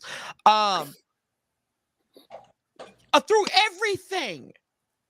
And this is the tipping point. Through the sexual assaults, through the money laundering, through the name change, through everything, they moved the stadium to Virginia, which I don't think it should go in Prince William County, but I love it. Y'all gonna jump off ship because of that. Stop it. Just jump. It's like you lean on me, right? When Bay was Bay was talking to the boy up there at the top of the he said, "You do drugs, right? Why don't you go on and jump? You do drugs. Jump." On me? Yeah, I'm talking about you, Morgan Freeman. Exactly. Yeah. They used to call me. They used to call me Crazy Joe, but then they call me Batman. I don't care, man. I want a place where the team can have their facility and their stadium in the same complex, kind of like what the Patriots do, and kind of like how some of these, like the Cardinals do, right? Where these guys don't have to go all over God and creation. Because if you look at the travel map of what they do, Ashburn's all the way out there, an hour from Winchester, and then they represent DC, which is still far off, and then they got to go up to Maryland. That's a lot of traveling. That could be another reason why people don't want to come here. Why do you want to do all this traveling? And then for research purposes, San Francisco and Santa Clara are farther away than Dumfries or Woodbridge is from DC. So there you go. No, I mean, I agree with you on the jumper ship thing. People are finding a reason to leave. Jump. It is what it is. And, I mean, Virginia, it's not ideal for me because of where I live, in Maryland. So I'd rather be in DC or Maryland, but it is what it is. I mean, fans aren't going to games anywhere. Anyway, let's be real. Once they start winning games, the stadium will be packed. It will be packed. How about you, Brandon? And this is I have a problem with it. I'm gonna be honest, but I have a problem with it. It should be back in DC. Yeah, but obviously because of money reasons, it's just not going to. It's either going to be in the Commonwealth or in Maryland. But look, Nationals Park got a lot of flack when it first built, but they were smart enough to put it next to the Metro. You're not gonna put the stadium out there in the middle of nowhere and expect people to come out there. It's just not gonna happen. I mean, at least put a Metro stop, at least, but it's not gonna happen. It's not gonna happen. They need to, best case scenario, they need to put it over there near RFK. Easy. So I don't see it happening because just from a money standpoint, people can't write. I mean, look, most of your fans, from the city, they're not gonna make that drive. You know what I'm saying? And without a Metro stop, you lost how much of the fan base you lost right then and there. So and then they try to put in high class restaurants and all this. It's like, come on, man. If I'm gonna make that drive, chances are I'm not gonna afford to be able to drop no money and be in one of these high priced restaurants. So it's not a smart plan, and they're not appealing to the fans. I'm not trying to get political about it, but it's if you look at the demographics of the area where they're trying to move it, and then you look at the demographics of the area where it's at now, and most of your fans are coming from the city, and you're kind of skipping a whole demographic as far as low income and middle class families because that's a high price area. We talking about what, North Virginia? Yeah, they got some money around there. Hey, hold on. Hey, can I just interject on this? Yeah. Where they're putting it at, I'm from that area, and there are still a lot of low income families that live in there, especially in Dumfries, kind of where they're putting it. Now it's a blend, right? Where you can tell the difference of the line. You can tell where the line in the sand is, but it's not as gentrified as much as it possibly could be down there. Because I know when I go home, my mom lives on like the southern end of Prince William County, and down there in Dumfries Triangle, out there by Quantico. It's a lot of it's a lot of minorities, a lot of brothers, a lot of Hispanics, Asians, low income, and that's why I kind of like when people were like, they were kind of bashing because of that. I'm like, okay, but we still represent out here, Stafford County, all those places. So I think it's people who have probably never been down here who are saying that too. That's why. Oh, I feel you, hey, bro. I'm from Winchester, man. So no, you're one of them elitists up there in Winchester. Y'all got that apple blossom. Oh, Mr. Apple Blossom over here. Come on now, what's wrong with you? I mean, and I feel you on that, bro. Yeah. But it's just, to me, it's like, even if you take that out of the equation, I mean, how are people gonna show up? People are not gonna make that drive. I mean, that's a heck of a drive. I mean, 95 on any day of the week is you're gonna earn that trip. Yeah. So I mean, just from a money standpoint, look, Dan Stern likes money. So I mean, if you use common sense, he's gonna nix it. I mean, I don't see it happening. I just don't see it happening. I don't think it'll happen at the end of the day, to be honest with you. I think it will be in Virginia. They can gamble out there. I don't think it's gonna be in DC. I don't think it's gonna be back in PG County. I don't see that happening. I know people wanted to be at the MGM Harbor, but I didn't live near Oxon Hill, but I'm from PG County, and I don't see it happening out there. But yeah, I think it's gonna be Virginia. If I had to put money, I think it's gonna be VA, and it's fine. I'm not mad at it. I'm fine with it. The design looks good. Traffic is gonna be bad wherever you go. So it's just what it is. It's just what we gotta accept. I'll still be a fan if it's in VA. Jim D says, as a PWC resident, I'm stoked, but no Metro. Yeah, we just touched on that. I'm happy about a dome, though. That's one thing. That's one positive thing I'll say about that. I'm happy about a dome. Andy Mann says, if you highlight this, we will win the Super Bowl. Mike Lowry, I'm going to read your comment in a second. We'll get to OG's take on the stadium. I know you live in Florida right now, so it doesn't really matter anyway. I know you don't really care about you might care about where it's at, but what's your take on the stadium? I don't think it should go into Virginia. No one's paying a bunch of tolls to go all the way out there. That's ridiculous. It's insane. Bringing it to DC, they done already messed it up to where they can't handle no traffic in there. The best place to go is where the MGM is at. It was built for traffic. It's built for attraction. It's built for everything. They got the hotels. They got the MGM. They got the outlet. They got the food. They got everything in place. They got the land back there. As far as what that stadium looked like, it looked like a banana and a red velvet dressing. I hope that's not it. I truly do, because if they spent all that time coming up with that, they might as well go ahead and just move the team, just move it to another state. If they're gonna do that stadium like that with that name, Go ahead, move it to another state. Yeah, I actually like it. They said it's gonna glow up at night. It's gonna be white during the day, and then at night it's gonna go into burgundy and gold. I actually like that. Yeah, actually, I like it. I like it a little bit. Now, what he's trying to do, he's trying to be like Jerry Jones, where they had the Hard Knocks, where they flew the drone and it went through the city and it went through, and the stadium was right there. So I get the mindset of what he's trying to do. I understand it. It makes sense. There's other teams that have done the same thing too, so it makes sense. Kenny, did you chime in about the stadium? Yeah, I did. Okay. My only thing is I could do Virginia, but it gotta be like Arlington, Alexandria, where I can just ride over the bridge and be right back home, or I can get on the train. You know what I mean? Because I'm just everybody like I see more people like in my area get on the bus and get on the train and they got cars. You know what I mean? Just to go to work because it's just easier like that. It's kind of like you've been in New York City. People got cars, but they more so rely on the metro, the train. You see what I'm saying? So it would be smart to do it near a train station because you're gonna sell more alcohol. You know what I mean? You're gonna get a lot more fans. I believe so. I could be wrong. I'm just thinking about it like logical. Yeah, Landover. Yeah, Landover's it's not the greatest place. There's not much around it for sure. I'm not gonna bash the city of Landover. I know they had a Circuit City out there. It's closed and people park there now, from what I remember. But yeah, it's meh. It's meh. There's no bars. There's no restaurants. And I feel like you need to have some attractions where people can go to a game and turn up after the game. I mean, that's what they should have. Some type of attraction before the game. Yeah, before the game. Besides the parking lot, like something like, I'm about to go in this bar real quick. And even going to Metro too, it's a haul to walk up to FedEx Field from that Metro spot. That's like a 30-minute walk, right, Kenny? Yeah, like it's a 30. Metro Morgan. That I was thing like, Oh, I said, my God. When you get in the stadium, just going up them ramps. Yep. But I have no sympathy. I drive 6 hours, so I don't have no sympathy for anybody. I don't.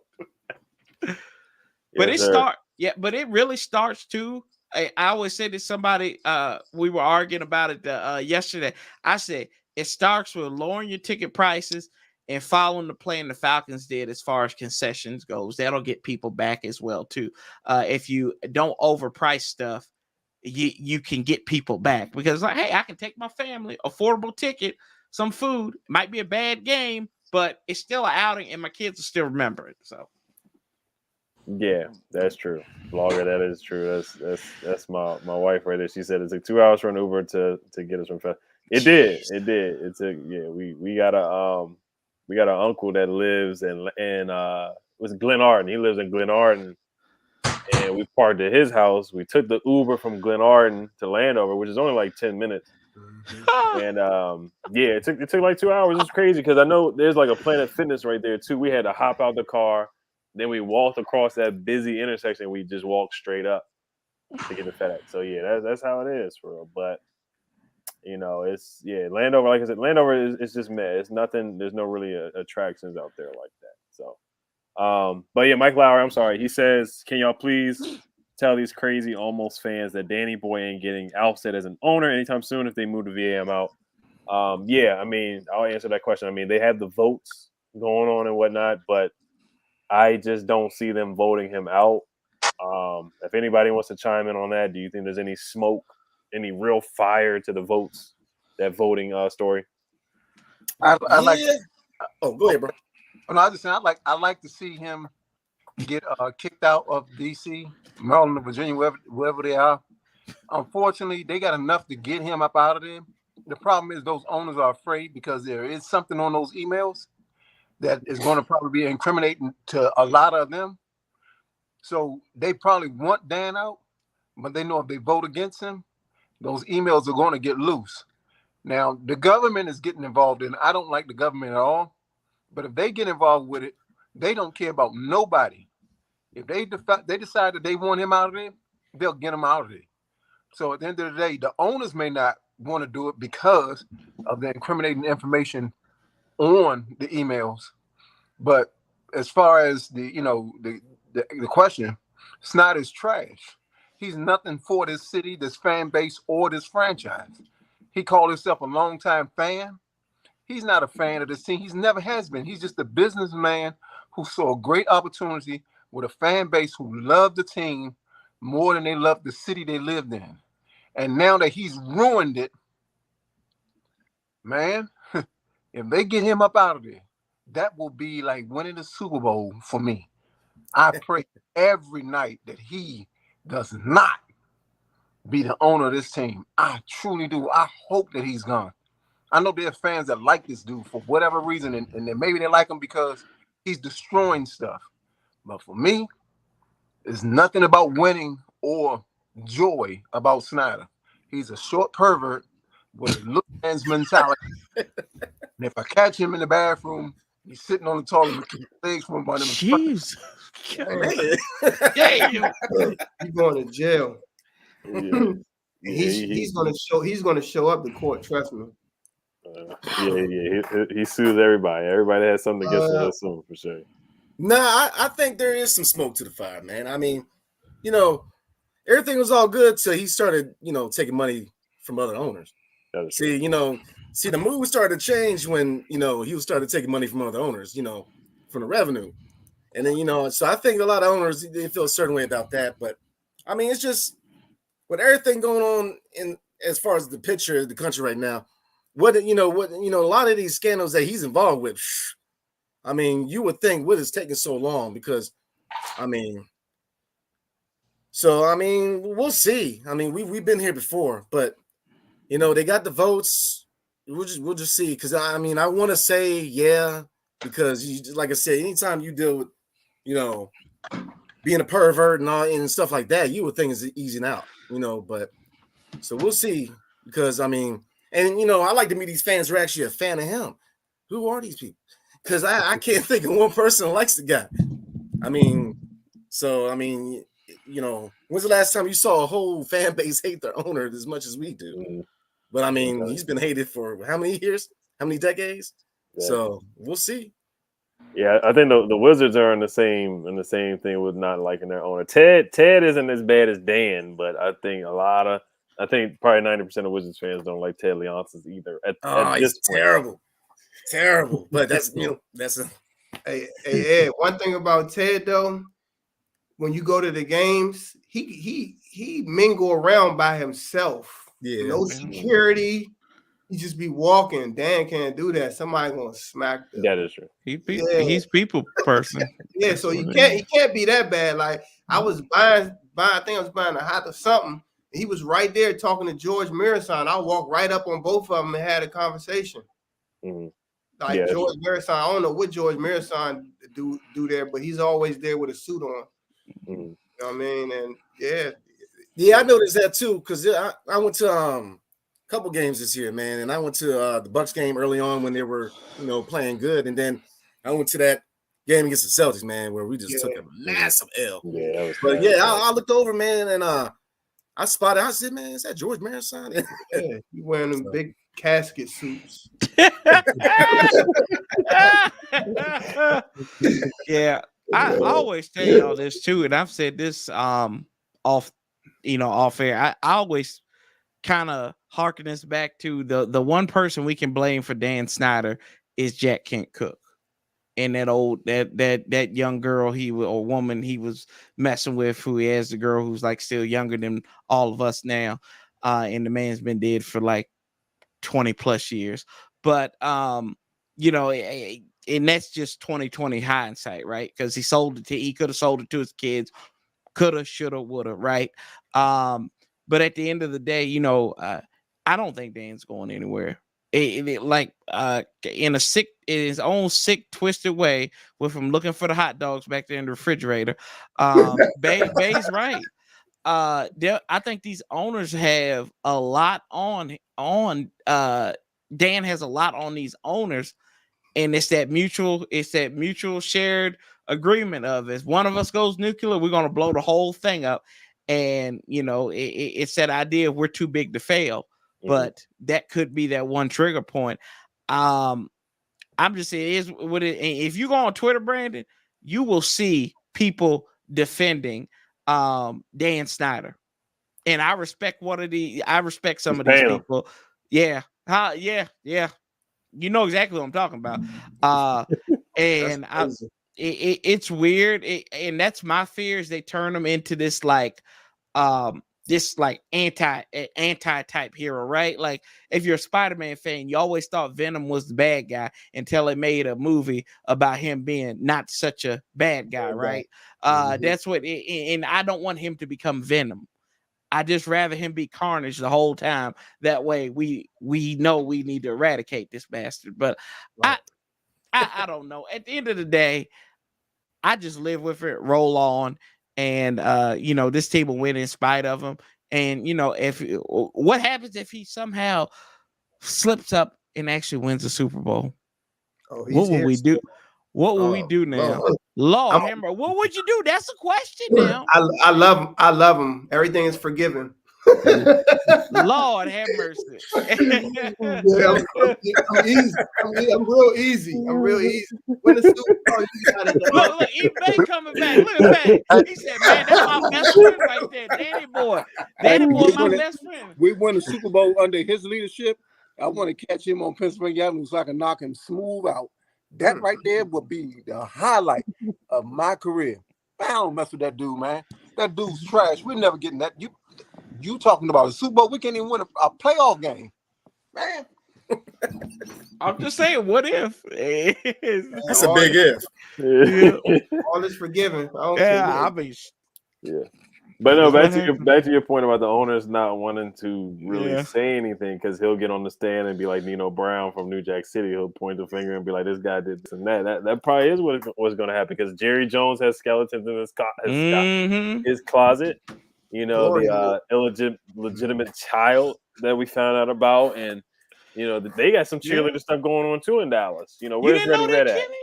Nah, I don't be paying attention to Cowboys like that. Yeah, that came out. Yeah, the Cowboys had a rough off season, not only on the field but off the field too. But that shows you the power of Jared's money. That thing got brushed. That thing they stopped talking about it. Like 20-something. 20-something, like 25. I'm about to say, Jerry, an old man now. He's still into that. It's like, nah. Yeah. He ODB. ODB. I mean, you got Robert Kraft. he got caught up. Yeah, right. That's the Kraft secret recipe right there for the macaroni and cheese there. That's easy Mac, baby. Yeah, but off the hook. Delaney Miller has a good point. They are reducing the seating. It's going down to 60K. I want to say it's at 75 right now at FedEx. But he says they're reducing the seating in the stadium to 60,000, so tickets could be higher if everyone is fighting over the fewer seat. They say, that is why they're reducing it. They don't want those empty seats. They don't want that to happen. If they could reduce it to 40, they could probably do that so they could make it look like it's not empty like it has been in the past couple of years. That's a good point right there by Delano. Gear Cell. He says, all right, Kenny, man, you got to go. Yeah, I'm gonna sit tight for a second though. All right, yeah, we'll probably wrap up. Oscar, put something in the chat. I know Oscar. I don't know if Oscar would have been a Russian judge like OG was, but I know Oscar usually is tough on the team record wise. So Gearcell says going to a game Orlando is wearing corduroy sweatpants and a bow tie. Is like wearing corduroy sweatpants and a bow tie to a wedding. Tragic. It's tough. It is tough, man. It's tough. I know the fashion sense, corduroy sweatpants and the bow ties. Yeah, I wouldn't wear that either. But, it's tough. It's tough going to the Landover. It really is. Thank you for the donation. Last one from our guy, Oscar. He couldn't make it tonight. He says, make sure you guys subscribe to Oscar. My guy, Real Talk with Oscar. Josue Montel. He says, what's good, gentlemen? Get ready for another. There you go. I'm telling you. But you had way more wins than what OG had. Way more wins. I believe Oscar. If he say it, man, his word gold. Yeah, he did. He called it. He did call it. I thought he was very negative last year, but no, he did call it. Yeah, but I just want to thank you guys for tuning in and watching. Definitely we'll be making an OTA video tomorrow. We'll see what happens with Daron Payne, if there's anything with that. But I just want to make sure you guys subscribe to Kenny Man DMV. His link's down below. does basketball content. Make sure you guys check him out. Warpath does Commanders content. Make sure you guys check him out. Puts up a lot of videos. Has some great interviews on there. Brandon, thank you for your service, man. First time on, did a heck of a job, man. People in the comments definitely like you a lot. So, man, thank you for coming on. Yes, sir. Appreciate the invite, man. Yes, sir. Yes, sir. OG, we already know what it is with OG, man.